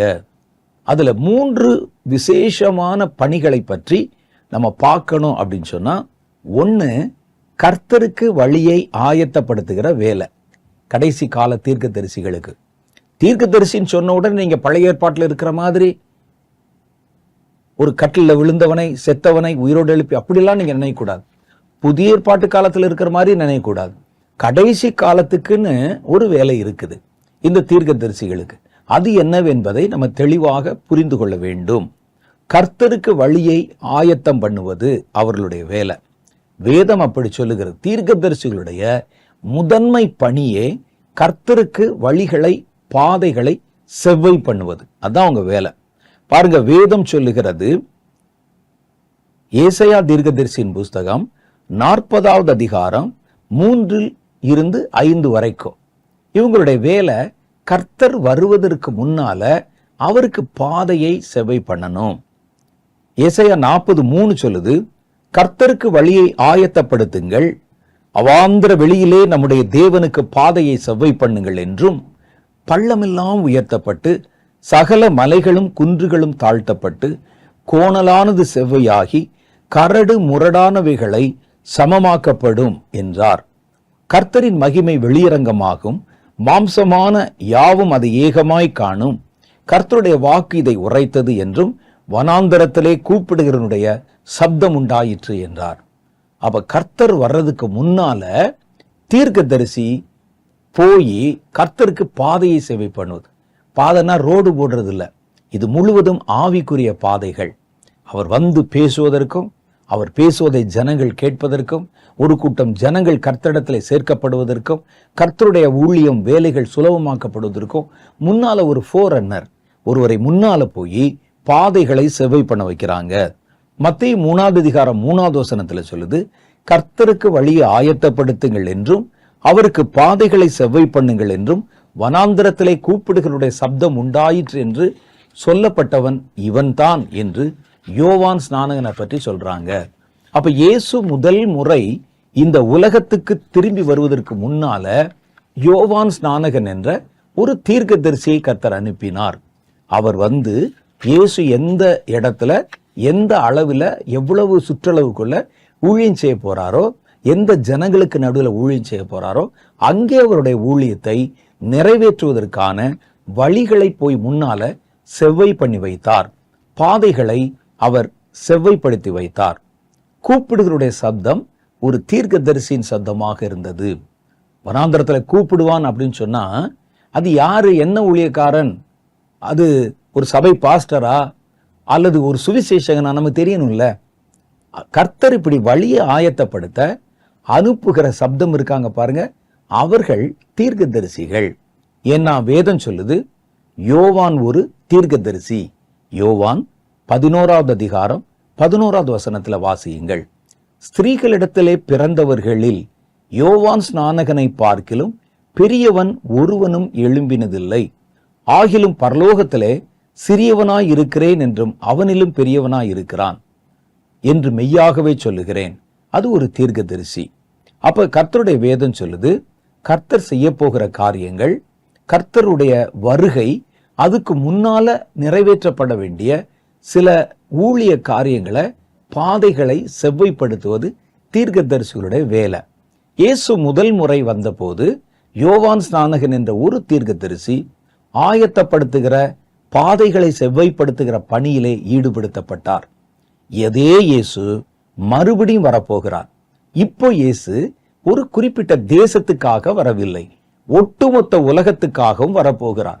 எல்லா பாஷைக்காரருக்காகவும் வரப்போகிறார், எல்லா தேசத்தாருக்காகவும் வரப்போகிறார். அதனால கர்த்தர் தான் வருவதற்கு முன்னால எல்லா தேசங்களையும், எல்லா ஜனங்களையும், எல்லா ராஜ்யங்களையும், எல்லா மொழி பேசுகிறவர்களையும் ஆயத்தப்படுத்துவதற்காக எல்லா மொழிகளிலும் எல்லா தேசங்களிலும் திரளான தீர்க்கதரிசிகளை கர்த்தர் எழுப்ப போகிறார். இதைத்தான் ஆண்டவர் யோவேலுடைய புஸ்தகத்துல முன்னறிவித்து சொல்லி இருக்கிறார். ஒரு பெரும் கூட்டம் தீர்க்கதரிசிகள் எழும்புவாங்க, அவர்கள் எனக்கு வழியை ஆயத்தப்படுத்துவாங்க. அப்ப இயேசுனுடைய வருகைக்கு முன்னால் இருக்கிற காலம் பேரு கடைசி காலம். இந்த காலத்துல அவர்கள் எழும்ப வேண்டும் என்பது நிச்சயமான சத்தியமாக இருக்கிறது. இரண்டாவது காரியம் பாருங்க, இயேசு இறங்கி வருவதற்கு மாத்திரம் இல்ல, இயேசுனுடைய கிரியைகள், இயேசுனுடைய காரியங்கள், இயேசு செய்ய போகிற அவருடைய திட்டங்கள், இவைகளுக்கும் பாதைகளை செவ்வை பண்ணுவது தீர்க்கதரிசிகளுடைய பணிதான். கர்த்தருக்கு மாத்திரம் இல்ல, கர்த்தர் இந்த உலகத்துல இந்த கடைசி காலத்துல செய்ய போகிற வேலைன்னு ஒரு வேலை இருக்கு. இந்த வேலைக்கு பாதைகளை ஆயத்தம் பண்ணணும். ஏன்னா இந்த கடைசி காலத்துல பாதைகள் அடக்கப்பட்டு கொண்டே வரும். நீங்க முன்ன இருந்த காலம் மாதிரி கர்த்தருடைய காரியத்தை சுலபமாக எல்லாம் நிறைவேற்ற முடியாது. கடைசி காலத்துடைய ஸ்பெஷாலிட்டி அதுதான். சாத்தான் கதவுகளை அடைத்து கொண்டே வருவான். யாருக்கு? தேவனுடைய பிள்ளைகளுக்கு, தேவனுடைய கிரியைகளுக்கு, தேவனுடைய ஊழியங்களுக்கு, தேவனுடைய காரியங்களுக்கு சாத்தான் கதவுகளை ஒரு பக்கம் அடைச்சுக்கிட்டே வந்து சட்டங்களாலும் விஞ்ஞானத்தினாலும் அதிகாரங்களை கொண்டும் ஆளுகிறவர்களை கொண்டும் இந்த கதவுகளை அடைக்கிற பணியை திரளா செய்வான். நம்ம அடுத்த முறை சந்திக்கும் போது நம்ம இதை குறித்து தெளிவாக எப்படியெல்லாம் சாத்தான் அடைப்பதற்குண்டான வாய்ப்புகள் இருப்பதாக வேதம் சொல்லுது, அதை எப்படி திறப்பாங்க தீர்க்கதரிசிகள் என்பதை பற்றி நம்ம தெளிவாக ஆராயலாம். பொதுவாக ஒரு காரியத்தை தெரிஞ்சுக்கங்க, தீர்க்கதரிசிகள் இவர்களுக்கு வழியை ஆயத்தம் பண்ணணும். சாத்தான் இந்த கடைசி காலத்துல கொஞ்சமா கர்த்தருடைய ஊழியங்கள், கர்த்தருடைய வார்த்தைகள், கர்த்தருடைய திட்டங்கள் பூமியிலே நகர்த்தப்பட நடத்தப்பட முடியாதபடிக்கு தடைகளை போட்டுக்கொண்டே வருவான். இதுல யார் ஊழியம் செய்ய முடியும் அப்படின்னு கேட்டா, கர்த்தருடைய பேரை வச்சுக்கிட்டு கர்த்தர் இல்லாம எல்லாவற்றுக்கும் காம்ப்ரமைஸ் ஆகி ஊழியம் செய்யறவங்க இருக்காங்க பாருங்க, அவர்கள் அந்த காலத்துல ஊழியம் என்பது போல செய்யலாம். அது கர்த்தர் திறந்த வாசல்ல செய்யற ஊழியம் அல்ல, இவர்கள் தங்களுக்கென்று ஏற்படுத்தி கொண்ட வளாகங்களிலே செய்கிற ஊழியங்கள். கர்த்தருடைய வாசல்ல செய்யற ஊழியம் என்பது வேற, தாங்கள் ஏற்படுத்தி கொண்ட வளாகங்களிலே செய்கிற ஊழியங்கள் என்பது வேற. இவங்க சாத்தானோட அட்ஜஸ்ட் பண்ணி போயிடுவாங்க, அவர்கள் கர்த்தருக்கு ஊழியம் செய்ய மாட்டாங்க. அப்படி ஒரு ஊழியர் கூட்டம் இந்த கடைசி காலத்துல இருக்கும். அவர்கள் சொல்வதற்கெல்லாம் உடன்பட்டு அதற்கு ஏற்ற மாதிரி ஊழியங்களை மாற்றிக்கொண்டு அல்லது கர்த்தருடைய செயல்பாட்டுக்கு எதிரான ஊழியங்களை கர்த்தருடைய பேரை கொண்டே செய்வாங்க. அவங்களுக்கு கதவுகள் அடைக்கப்படாது, அவன் செஞ்சுக்கிட்டு தான் இருப்பான். ஆனால் உண்மையாய் தேவனுடைய திட்டத்தை தேவன் சொல்றதை கேட்டு அதை நடத்துவதற்கு அழைக்கப்பட்ட ஊழியக்காரர்கள் இருக்கிறாங்க பாருங்க, அவர்களுக்கு கதவுகள் அடைக்கப்படும். அப்ப கர்த்தர் சொல்வார், இதை செய்யணும், அதை செய்யணும் அப்படின்னு கர்த்தர் பேசும்போது இவர்கள் அதை செய்ய முடியாதபடிக்கு கதவுகளை அடைப்பான். இவர்கள் கிரியை செய்வதற்கான பாதைகளை செவ்வை பண்ணுகிற, வழிகளை திறக்கிற பணிகளை யார் செய்வான் கேட்டா, கடைசி காலத்தில் எழும்ப போகும் தீர்க்கதரிசிகள் அதை செய்வாங்க. மூணாவது காரியம், இந்த கடைசி கால தீர்க்கதரிசிகள் என்ன செய்வாங்க அப்படின்னு கேட்டா, கட்டவும் நாட்டவும் பிடுங்கவும் செய்வது அவருடைய ஊழியத்தின் ஒரு சிறப்பு. பொதுவாகவே நம்ம தீர்க்கதரிசிகள் என்றால் நம்ம மனசுல ஒரு கற்பனை, ஒரு பிம்பம் வைத்திருக்கிறோம். தீர்க்கதரிசி என்றால் எதிர்காலத்தை பற்றி சொல்லுகிறவர். அவர்கிட்ட போனீங்கன்னா உங்களை குறித்த காரியங்களை சொல்லுவாங்க, உங்களை குறித்த எதிர்காலங்களை சொல்லுவாங்க. இதுதான் இன்றைக்கு நம்ம அறிந்திருக்கிற தீர்க்கதரிசிகளை குறித்த ரொம்ப கீழ்மட்டமா இருக்கக்கூடிய ஒரு எண்ணம். அவங்க போனீங்கன்னா பிள்ளைகளுக்கு எங்க மாப்பிள்ளை வரும்னு சொல்லுவாங்க, அல்லது அவருடைய எதிர்காலத்தை பற்றி சொல்லுவாங்க. இதுதான் தீர்க்கதரிசிகளுடைய வேலை அப்படின்னு நம்ம நினைக்கிறோம். இன்னும் சிலர் தீர்க்கதரிசிகள் நம்மை பற்றின செய்திகளை எச்சரித்து பேசுவாங்க, அது மாத்திரம்தான் வேலை என்று நினைக்கிறோம். ஆனா தீர்க்கதரிசிகளுக்கு இதெல்லாம் தாண்டி வேறொரு வேலை இருப்பதாக கர்த்தருடைய வேதம் சொல்லுகிறது. எரேமியா தீர்க்கதரிசியின் புஸ்தகம் 1வது அதிகாரத்துல எரேமியா தீர்க்கதரிசியை கர்த்தர் ஊழியத்துக்கு அழைத்த போது அவர் ஆண்டவர் சொல்றார், உன்னை நான் தீர்க்கதரிசியாக அழைக்கிறேன். எரேமியாவுடைய தகப்பன் ஒரு ஆசாரியன். அவர் ஒரு பிரதான ஆசாரியர் கூட்டத்தில் அவருக்கு கீழே ஒரு ஆசாரியராக இருந்து பணி செய்தவர். அந்த குடும்பத்துல அடுத்தடுத்து வரக்கூடிய பிள்ளைகள் ஆசாரிய பணிக்குத்தானே வருவாங்க, ஆசாரியர்களா தான் வரணும், அவருடைய தகப்பனுடைய பட்டத்துக்கு அவர் வரணும். ஆனா கர்த்தர் சொல்றாரு, நான் உன்னை ஆசாரியனாக அல்ல, தீர்க்கதரிசியாக உன்னை அழைக்க போகிறேன், உன்னை எடுக்க போறேன். அப்ப அவருடைய மனதில் 1000 கேள்வி. எதற்காக என்னை தீர்க்கதரிசியா இழுக்கணும்? தீர்க்கதரிசியாக நான் செய்ய வேண்டிய வேலை என்ன? தீர்க்க தரிசனங்களை குறித்தும் தீர்க்கதரிசியை குறித்தும் எரேமியாவுக்கு ஒரு முழுமையான ஒரு அறிவு இல்லை. அதை குறித்து யாரும் அவருக்கு தெளிவாக சொல்லவும் இல்லை. கர்த்தர் சொல்றார், தீர்க்கதரிசியா நீ என்ன செய்யணும் அப்படின்னு சொன்னா, எரேமியா 1வது அதிகாரம் சொல்லுது, கர்த்தர் தமது கரத்தை நீட்டி, 9வது வசனத்துல, கர்த்தர் தமது கரத்தை நீட்டி என் வாயை தொட்டு, இதோ என் வார்த்தைகளை உன் வாயிலே வைக்கிறேன், பார், பிடுங்கவும் இடிக்கவும் அழிக்கவும் கவிழ்க்கவும் கட்டவும் நாட்டவும் நான் இன்றைய தினம் ஜாதிகள் மேலும் ராஜ்யங்களின் மேலும் உன்னை ஏற்படுத்தினேன் என்று கர்த்தர் என்னுடனே சொன்னார். உன் மேல உன்னை நான் ஒரு தீர்க்கதரிசியா இந்த ஜனங்கள் மேல ஏற்படுத்தினதுக்கு காரணம் என்னன்னா, பிடுங்கவும் இடிக்கவும் அழிக்கவும் கவிழ்க்கவும் நாட்டவும் இன்றைய தினம் உன்னை நான் தீர்க்கதரிசியா ஏற்படுத்துகிறேன். அப்ப பாருங்க, அந்த இப்படி ஏற்படுத்துறதுக்கு முன்னால் அவர் ஒரு காரியம் செய்தார். தம்முடைய வார்த்தையை அவருடைய வாயிலே வைத்தார். அப்ப இதை வச்சு நம்ம புரிந்து கொண்டால் நமக்கு என்ன ஒரு காரியம் வருதுன்னு சொன்னா, இந்த பிடுங்குகிற வேலை, இடிக்கிற வேலை, அழிக்கிற வேலை, கவிழ்க்கிற வேலை, கற்ற நாட்டுற வேலை எல்லாமே கையில செய்யறதல்ல, கர்த்தருடைய வார்த்தையை கொண்டு செய்வது, உரைக்க போகிற தீர்க்க தரிசனங்களை கொண்டு செய்வது. இனி இந்த கண்ணோட்டத்துல தான் நம்ம பல காரியங்களை பார்க்க போறோம். கவனமா நீங்க புரிஞ்சுக்கங்க. ஒரு காரியத்தை நம்ம பிடுங்குவதற்கு அதற்கு சில விவசாய கருவிகளை பயன்படுத்துவோம். ஒரு களை கொட்டு அப்படின்னு சொல்லுவாங்க, அதை பயன்படுத்துவாங்க. அதை அப்படியே பிடுங்கி எடுக்கிறதுக்கு. இடிப்பதற்கு பெரிய பெரிய இடிக்கக்கூடிய எந்திரங்களை, புல்டோசர்களை எடுத்து நம்ம பயன்படுத்துவோம். பொக்லைன் போன்ற கருவிகளை வைத்து இடிப்பதற்கு பயன்படுத்துவோம். அந்த காலத்துல பாத்தீங்கன்னா இடிப்பதற்கு கடப்பாறைகளை பயன்படுத்துவாங்க, பெரிய பெரிய இரும்பு கம்பிகளை பயன்படுத்துவாங்க. பெரிய கல் பாறைய ஒரு இதுல கட்டி அவைகளை அந்த பாறையை சுவர்களிலே மோத செய்வதன் மூலம் அதை உடைப்பாங்க. அப்ப இதெல்லாம் அந்த காலத்துல பயன்படுத்தினாங்க. ஆனால் கர்த்தர் பாருங்க, இவைகளை கொண்டு செய்வதில்லை. அழிப்பதற்கு நெருப்பு வைப்பாங்க, ஒருவேளை தீ வைப்பாங்க. ஒரு காரியத்தை கவிழ்த்துவதற்கு அதுக்கு ஜனங்கள் போய் அதை பிடிச்சு தள்ளி விட்டு கவிழ்த்துவாங்க. ஆனா இந்த வேலைகள் எல்லாம் செய்வதற்கு கர்த்தருக்கு எந்திரங்களை கொண்டு அல்ல, வார்த்தையை கொண்டு செய்யணும்.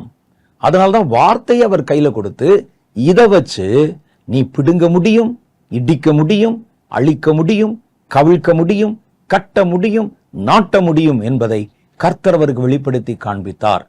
அப்ப தீர்க்க தரிசனம் என்பது சும்மா எதிர்காலத்தை பத்தி மாத்திரம் சொல்றது இல்ல. அந்த தீர்க்க தரிசன வார்த்தை என்பது வெறும் வார்த்தை அல்ல, அது ஒரு வெப்பன். அது பிடுங்கும், இடிக்கும், அழிக்கும், மாத்திரம் இல்ல, உருவாக்கும், கட்டும், மறுபடி விழுந்ததை நாட்டும். பாத்தீங்களா? அப்ப கர்த்தர் பாருங்க, இதை செய்யறதுக்கு ஏதாவது கருவி கொடுத்தாரா? அவர் கையில ஒரு பேட்டரிங் ரேம் என்று சொல்லுகிற பாறைகளை கொண்டு இடிக்கிற கருவியை கொடுத்தாரா? அட்லீஸ்ட் ஒரு கடப்பாறையை கொடுத்தாரா? அதை பிடுங்குவதற்கு, புல்லை பிடுங்குவதற்கு ஒரு களை கொட்டையோ ஒரு மண்வெட்டியோ கொடுத்தாரா? அவரு ஒன்னும் கொடுக்கல. அப்ப இது இந்த வேலையெல்லாம் சொல்லிட்டு, வேலையை கொடுத்தா அதுக்குண்டான கருவிகளை கொடுக்கணும்ல. இந்த வேலையெல்லாம் சொல்லிட்டு கர்த்தர் எரேமியா கொடுத்தது தம்முடைய வார்த்தை. அப்ப நம்ம என்ன முடிவுக்கு வருகிறோம்? கர்த்தருடைய வார்த்தையை வைத்து தீர்க்கதரிசிகள் இந்த வேலையெல்லாம் செய்ய முடியும். அதைத்தான் இனி கடைசி காலத்துல செய்ய போறாங்க. என்ன செய்ய போறாங்க என்பதை இனி நம்ம பார்க்க போறோம். மூணாவது காரியம் பாருங்கள், தேவனுடைய ரகசியங்களை ஆராய்ந்து வெளிப்படுத்துவாங்க. கடைசி கால தீர்க்கதரிசிகள்ல இந்த தீர்க்கதரிசிகள் தேவனுடைய ரகசியங்களை ஆராய்ந்து வெளிப்படுத்துவாங்க. 1 பேதுருவின் புஸ்தகம் 1வது அதிகாரம் 10 சில வசனங்கள். 1 பேதுருவின் புஸ்தகம் 1வது அதிகாரம் 10 10வது வசனம் சொல்லுது, உங்களுக்கு உண்டான கிருபையை குறித்து தீர்க்க தரிசனம் சொன்ன தீர்க்கதரிசிகள் தீர்க்க தரிசனம் சொன்னோடு நின்று விடவில்லை. இந்த ரட்சிப்பை குறித்து கருத்தாய் ஆராய்ச்சி செய்து பரிசோதனை பண்ணினார்கள். தங்களில் உள்ள கிறிஸ்துவின் ஆவியானவர் கிறிஸ்துவுக்கு உண்டாகும் பாடுகளையும் அவைகளுக்கு பின் வரும் மகிமைகளையும் முன்னறிவித்த போது இன்ன காலத்தில் குறித்தார் என்றும் இந்த காலத்தினுடைய விசேஷம் இன்னதென்பதையும் அவர்கள் ஆராய்ந்தார்கள். அப்ப தீர்க்கதரிசிகள் என்ன செய்யறாங்கன்னு பார்த்தா, ஒரு தீர்க்க தரிசனம் உரைக்கப்பட்டால் அல்லது ஏற்கனவே உரைக்கப்பட்ட தீர்க்க தரிசனங்களை கருத்தா ஆராய்வாங்க. என்ன காரியம் சொல்லப்பட்டிருக்கிறது, இரண்டாவது அந்த காரியத்தை கர்த்தர் எப்ப செய்ய போகிறார் என்கிற காரியத்தை குறித்த காலத்தை நிதானிப்பாங்க. அடுத்து அந்த காலத்தினுடைய விசேஷம் என்ன, ஏன் இந்த காலத்துல கர்த்தர் இந்த காரியத்தை செய்யணும், அந்த காலத்தினுடைய ஸ்பெஷல் என்ன என்பதையும் அவர்கள் ஆராய்ந்தார்கள். தங்கள் நிமித்தம் அல்ல, நமது நிமித்தமே இவைகளை தெரிவித்தார்கள் என்று அவர்களுக்கு வெளியாக்கப்பட்டது. அப்ப இதை ஆராய்ஞ்சு அவங்க தெரிஞ்சுக்கிறதுக்கு இல்ல, ஜனங்களுக்கு சொல்லுவதற்காக. அப்ப இதுதான் தேவன் தருகிற அடுத்த ஒரு காரியம். நிறைய தீர்க்க தரிசனங்கள் கட்டப்பட்ட நிலைமையில பூமியில வைக்கப்பட்டிருக்கிறது. கர்த்தர் அந்த குறித்த காலத்துல தான் அந்த தீர்க்க தரிசனங்கள் கட்டவிழ்க்கப்பட வேண்டும் என்று காலத்தை குறித்து வைத்திருக்கிறார். தானியேல் இடத்துல கர்த்தர் சொன்ன போது பாருங்க, அப்படிதான் சொன்னார், முடிவு காலம் வரைக்கும் இவைகளை முத்திரை போட்டு வை. அந்த தீர்க்க தரிசனங்கள் எங்க இருக்குன்னு தெரியாது, அதோடைய உண்மையான முழு தத்துவங்கள் நமக்கு தெரியாது. நீங்க தானியேல் புஸ்தகத்தை படிச்சு பார்த்தீங்கன்னா அதுல பல செய்திகள், கர்த்தர் பேசின காரியங்கள் குறைக்கப்பட்டிருக்கும், அது மறைக்கப்பட்டிருக்கும். தானியேலே அவைகளை முத்திரை போட்டு வைத்தார். ஆண்டவர் சொன்னார், நான் பேசுற இந்த வார்த்தைகளை எல்லாம் நீ முழுசும் ஜனங்களுக்கு சொல்லாம முடிவு காலம் வரைக்கும் முத்திரை போட்டு வை. இது மாதிரி யார் யார்கிட்ட எப்பப்போ என்னென்ன பேசினாரும் நமக்கு தெரியாது.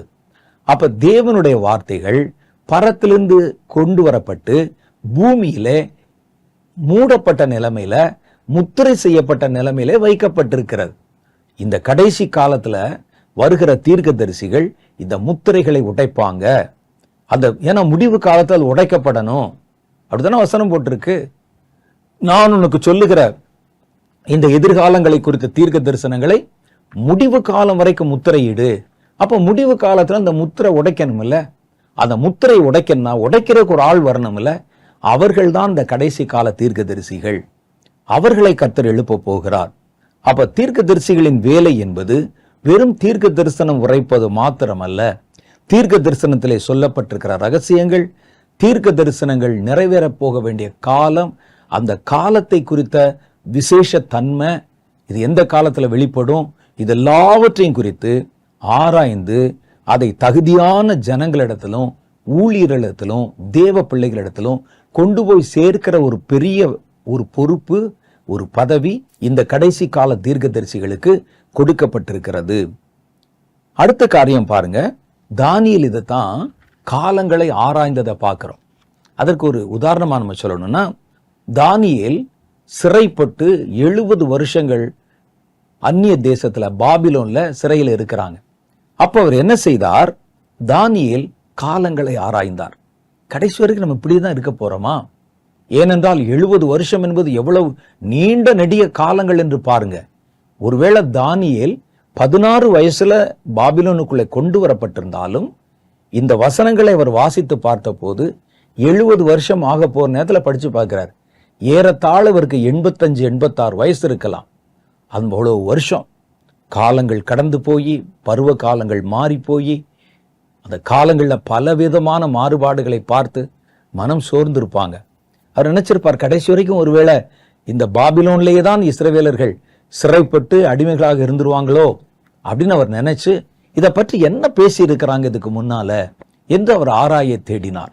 பாபிலோனிலே அவர்கள் சிறைப்படுவதற்கு முன்பாக பாபிலோன்ல அவங்க சிறைப்பட்டு போவாங்க என்று ராஜாவுக்கு எச்சரித்து சொன்ன தீர்க்கதரிசி எரேமியா தீர்க்கதரிசி. அந்த வார்த்தை சொன்னதுனால்தான் ராஜா அவர் மேல கோபப்பட்டு அவரை படுகுழியில தள்ளி சிறைப்பிடித்து அவரை துன்புறுத்தினாங்க. அப்ப உடனே இவர் என்ன செய்யறார்? எரேமியா தான் இதை பத்தி பேசி இருக்கிறார். அதுல இந்த சிறையிருப்பு எப்ப துவங்கும் சொன்னா சிறையிருப்பு எப்ப முடியும் சொல்லியிருப்பாரே, அது என்ன காலம் என்பதை கருத்தா உட்கார்ந்து அவருடைய புஸ்தகத்தை ஆராய்ஞ்சு பார்த்து அவர் கண்டுபிடிச்சார். 70 வருஷம் இந்த அந்நிய தேசத்துல நம்ம சிறையாக இருப்போம் என்பதை அவர் கண்டுபிடித்தார். அந்த காலத்துல எரேமியாவின் புஸ்தகத்தை எடுத்து வாசிக்கணும்னா நம்ம மாதிரி பைண்டிங் போட்டா கையில வச்சிருப்பாங்க.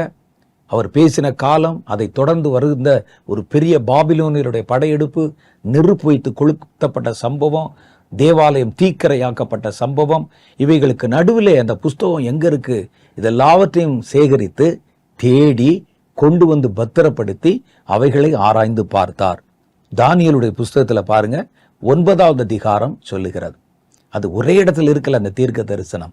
இது நான் ஏன் அடிக்கடி சொல்றேன்னு சொன்னா, இன்னைக்கு கடைசி காலத்துல எழும்புகிற ஒரு தீர்க்க தரிசன தலைமுறை இப்படித்தான் தீர்க்க தரிசனங்களை கூட்டி சேர்ப்பாங்க. உரைக்கப்பட்ட தீர்க்க தரிசனங்களை, முத்திரையிடப்பட்ட தீர்க்க தரிசனங்களை முத்திரை உடைப்பதற்கு முன்னால, அவைகளை ஆராய்வதற்கு முன்னால அந்த தீர்க்க தரிசனங்களை கூட்டி சேர்ப்பாங்க. தானியேல் அப்படித்தான் செய்திருக்க வேண்டும். நம்ம காலத்துல மாதிரி பைபிளா இருந்தது, ஒரு பைபிள் ஸ்டோர்ல போய் ஒரு எரேமியா தீர்க்கதரிசியின் புஸ்தகத்தை கொடுங்க நான் வாங்கிட்டு வந்திருக்க முடியும்? அதுக்கு முன்னால் அவர் எவ்வளவு வேலை செஞ்சிருக்கணும் யோசிச்சு பாருங்க. அங்கே வேதம் சொல்லுகிறது, தானியேல் 9வது அதிகாரம், தானியேல் ஆகிய நான் எருசலேமின் பாழ்கடிப்புகள் நிறைவேறி தீர 70 வருஷம் செல்லும் என்று கர்த்தர் எரேமியா தீர்க்கதரிசியோட சொல்லிய வருஷங்களின் தொகையை புஸ்தகங்களால் அறிந்து கொண்டேன். அவங்க எழுதி வச்ச புஸ்தக சுருள்கள், எரேமியா உரைத்த காரியங்கள், இவைகளை நான் ஆராய்ந்து பார்த்த போது இதுக்கு 70 வருஷம் ஆகும் அப்படின்னு எரேமியா சொல்லி இருப்பதை நான் கணக்கு போட்டு கண்டுபிடிச்சேன். அவர் அப்படியே வந்து மொட்டையா சொல்லல, நீங்க போவீங்க சிறைப்பட்டு போவீங்க 7 வருஷத்துல திரும்பி வருவீங்கன்னு. கணக்கு போடணும், தேடணும், ஆராயணும். நான் உபவாசம் பண்ணி இரட்டிலும் சாம்பலிலும் உட்கார்ந்து தேவனாகிய ஆண்டவரை ஜெபத்தினாலும் விண்ணப்பத்தினாலும் தேட என் முகத்தை அவருக்கு நேராக்கினேன். இப்ப பாருங்க, முதல்ல உட்கார்ந்து தேடுறார் தீர்க்க தரிசனத்தை. அவர் பேசின புத்தகங்கள், அது எங்கெங்க எழுதப்பட்டவைகள். நீங்க நல்லா வேதத்துல எரேமியாவின் புஸ்தகத்தை வாசித்து பார்த்தா, எரேமியா தீர்க்க தரிசனம் உரைக்க அவரோடு கூட இருந்த பாரூக் என்பவர் அவைகளை தொகுத்து புஸ்தகமா எழுதினார். அது பல இடங்களை சிதிலம் அடைந்தது. ராஜா கோபம் கொண்டு சூரி கத்தினால் அதை கிழித்து நெருப்பிலே போட்டான் என்று கூட வேதத்துல சொல்ல மறுபடி எழுதினாங்க. இதெல்லாம் சேகரம் பண்ணி 70 வருஷத்துக்கு பிறகு ஒரு தீர்க்கதரிசி அதை ஆராய முடியும்னா அவர் இதை சேகரம் பண்ணுவதற்கு எவ்வளவு பாடுபட்டிருப்பாரு. அவைகளை ஆராய்ந்து பார்த்த பொழுது ஒரு காரியத்தை கண்டுபிடித்தார். இந்த 70 வருஷ முடிவிலே நம்முடைய சிறையிருப்பு மாறும் என்று. அது மாதிரி கடைசி காலத்துல ஒரு கூட்டம் தீர்க்கதரிசிகள் வருவாங்க. மறைக்கப்பட்ட முத்திரையிடப்பட்ட தீர்க்க தரிசனங்களை கூட்டி சேர்ப்பாங்க. அவைகளை ஆராய்ந்து காலங்களை நிதானிப்பாங்க. அடுத்து 3வது காரியம் பாருங்க, தேவனுடைய திட்டங்களை நிறைவேற்றும்படி கட்டளைகளை பெற்றவர்களுக்கு உதவி செய்வாங்க.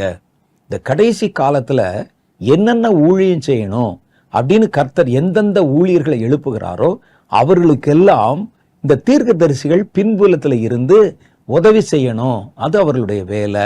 எஸ்ராவின் புஸ்தகம் 5வது அதிகாரம் 1, 2 ஆகிய வசனங்கள். அப்பொழுது ஆகாய் தீர்க்கதரிசியும் இத்தோவின் குமாரனாகிய சகரியா என்னும் தீர்க்கதரிசியும் யூதேயாவிலும் எருசலேமிலும் உள்ள யூதருக்கு இஸ்ரவேலின் தேவனுடைய நாமத்திலே தீர்க்க தரிசனம் சொன்னார்கள்.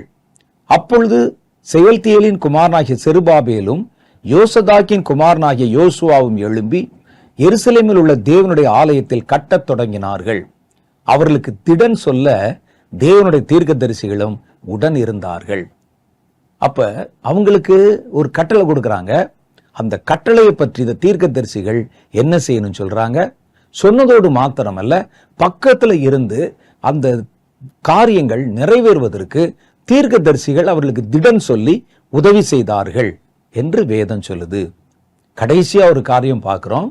கடைசி கால தீர்க்கதரிசிகள் என்ன தீர்க்க தரிசனம் உரைக்கணும். அவர்கள் ஜனங்களை பற்றியும் ஜாதிகளை பற்றியும் பாஷைக்காரரை பற்றியும் ராஜ்யங்களை குறித்தும் கர்த்தர் சொல்ல சொல்ல தீர்க்க தரிசனங்களை உரைக்கணும். அது எப்ப உரைப்பாங்க அப்படின்னு கேட்டா, கடைசி காலத்துல வெளிப்படுத்தும் விசேஷத்தில் 10வது அதிகாரத்தில் வாசிக்கும் போது கடைசி காலத்தில் நடக்க போகிற ஒரு முக்கியமான நிகழ்வை பற்றி சொல்லி இருக்கிறது. இது நான் ஏற்கனவே உங்களுக்கு சொல்லிட்டேன். அதுல நீங்க பாத்தீங்கன்னா, வானத்திலிருந்து ஒரு பெரிய தேவதூதன் இறங்கி வருகிறார். பரத்திலிருந்து அவர் கையில பூமியில் கொடுப்பதற்காக ஒரு புத்தகம் கொடுக்கப்படுகிறது. அது வேத புஸ்தகம் இல்ல. வேத புஸ்தகமா இருந்தா அதான் ஏற்கனவே நம்ம கையில இருக்குதே. இது வேறொரு புத்தகம். இந்த புத்தகம் முத்திரை உடைக்கப்பட்ட ஒரு புஸ்தகம், திறக்கப்பட்ட ஒரு புஸ்தகம். அப்படின்னா இதுவரைக்கும் முத்திரையிடப்பட்ட ஜனங்களுக்கு தூரமாய் வைக்கப்பட்டிருந்த சில காரியங்கள் முத்திரை உடைக்கப்பட்டு அவர்களுக்கு சொல்லப்படுவதற்காக இந்த தூதன் மூலம் கொடுத்து விடப்படுகின்றன. அந்த புஸ்தகத்தை யோவானை வாங்கி புசிக்க சொல்றாங்க.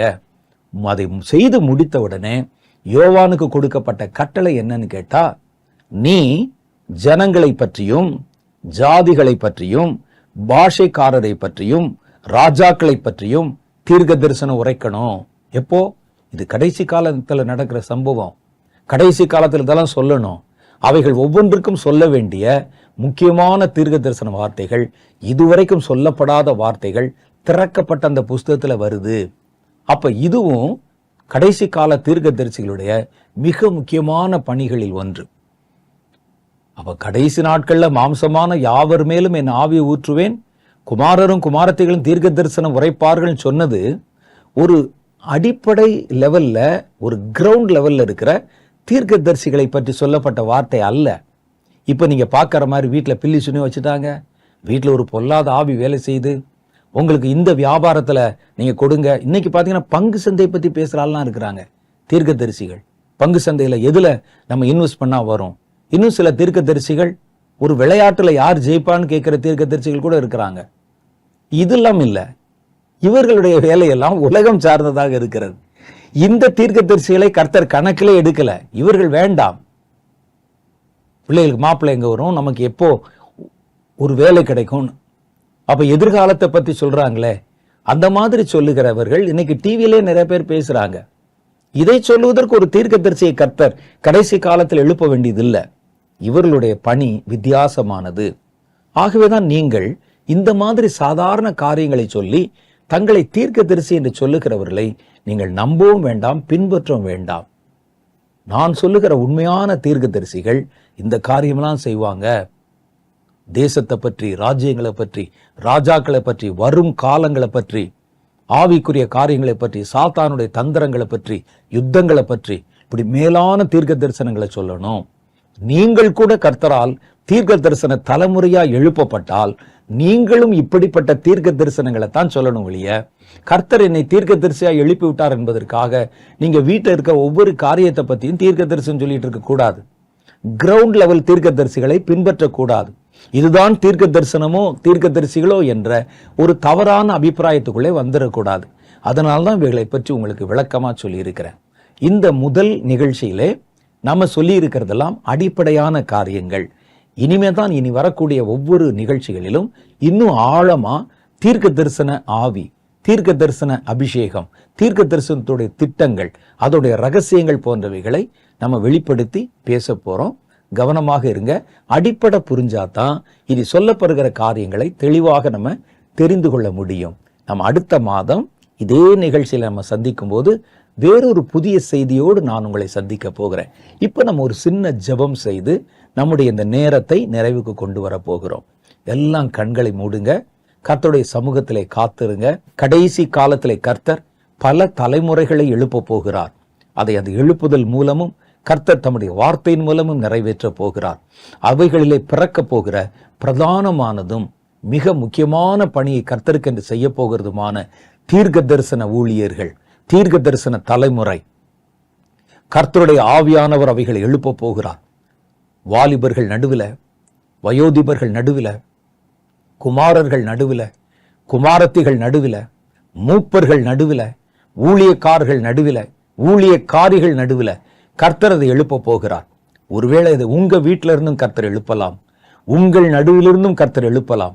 ஒருவேளை உங்க பிள்ளை எழுப்பலாம், உங்கள் மகளை எழுப்பலாம், உங்களுடைய வயதான வீட்டில் இருக்கிற பெரியவர்களை எழுப்பலாம், ஏன் உங்களை கூட கர்த்தர் எழுப்பலாம். யாருக்கு தெரியும்? கர்த்தர் அந்த காலத்தை வெகு நேர்த்தியாக நகர்த்தி கொண்டு வருகிறார்.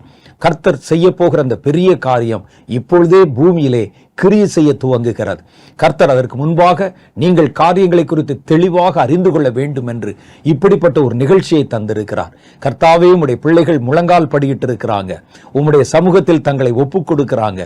தீர்க்க தரிசன வார்த்தைகளை விளங்கிக் கொள்ளவும், கர்த்தர் அவர்களை கடைசி கால தீர்க்க தரிசிகளாக பயன்படுத்தவும், கடைசி காலத்தில் கர்த்தர் கிரியை செய்கிற உம்முடைய தீர்க்க தரிசன வல்லமை விளங்கிக் கொள்ளவும், தேசத்திலே பெரிய காரியங்களை செய்யவும், கர்த்தருடைய இரண்டாவது வருகைக்கு ஒரு கருவியாக உம்முடைய பிள்ளைகளை கர்த்தர் பயன்படுத்தவும் இந்த தலைமுறையை தெரிந்தெடுத்துக் கொண்டீரே, அதற்காக கோடான கோடி ஸ்தோத்திரம். யார் யாருடைய மனதிலே கர்த்தர் இப்பொழுது பேசுகிறீரோ, யார் யாரை கர்த்தர் இப்பொழுது தொடுகிறீரோ, யார் யாரை கர்த்தர் தம்முடைய வல்லமையில் நிரப்புகிறீரோ, அவருடைய கண்களை திறப்பீராக, அவர்கள் செய்ய வேண்டிய காரியங்களை கற்றுத்தருவீராக, புதிய அனுபவங்களில் அவர்களை நடத்துவீராக. கர்த்தர் அவர்களுக்கு பக்க பலமாக இருந்து தம்முடைய வார்த்தைகளை அவருடைய வாயிலே வைத்து அவர்களை பிடுங்கவும், இடிக்கவும், கட்டவும், நாட்டவும், எழுப்பவும், நிமிர்த்தவும், நான் இன்றைய தினம் உன்னை உயர்த்தினேன், எழுப்பினேன் என்று அவர்களோடு நீர் தெளிவாய் பேசுவீராக. ஆண்டவரே, உம்முடைய பரிசுத்த ஆவியின் வல்லமை, கடைசி காலத்தில் நீர் வாக்குத்தத்தம் பண்ணின இந்த ஊழியத்தின் வல்லமை அவர்கள் மேல் இறங்கி வர கர்த்தர் இரக்கம் செய்தருளும். அவர்களிலும் ஆண்டவரே தீர்க்கதரிசிகளை எழுப்பும். தேவனுக்கென்று எழும்பி பிரகாசிக்கிற உயர்ந்த தீர்க்க தரிசன ஆவியினாலே நீர் அவர்களை மூடியறலும், அவர்களை பயன்படுத்தும். கர்த்தர் பாதுகாவல் செய்தருளும். பேசிக்கொண்ட வார்த்தைகள் ஒவ்வொன்றையும் விளங்கிக் கொள்ள அவர்களுக்கு உதவி செய்யும். இயேசுவின் நாமத்திலே எங்கள் ஜெபங்களை ஏற்றுக்கொள்ளும் எங்கள் பிதாவே, ஆமென். மெய்யாகவே இந்த நாளில் கர்த்தர் உங்களோட பேசினார், கர்த்தர் உங்களிடத்திலே பேசி சொன்னார் என்பதை நான் அறிந்திருக்கிறேன். நீங்க தொடர்ந்து இந்த செய்தியை மறுபடியும் போட்டு கேளுங்க, நல்லா விளங்கி கொள்ளுங்க, குறிப்பெடுத்துக் கொள்ளுங்க, தொடர்ந்து ஜெபம் பண்ணுங்க. இதுல மேலதிகமான பல காரியங்களை கர்த்தர் உங்களிடத்திலே விளக்கி காண்பிப்பார், கர்த்தர் உங்களிடத்திலே விளக்கி பேசுவார். அடுத்த மாசத்துல வேறொரு புதிய செய்தியோட இதே நிகழ்ச்சியிலே நான் உங்களை சந்திக்கிறேன். அதுவரை கர்த்தராகிய ஆண்டவர் உங்களை பாதுகாவல் செய்து காப்பாராக. ஆமென்.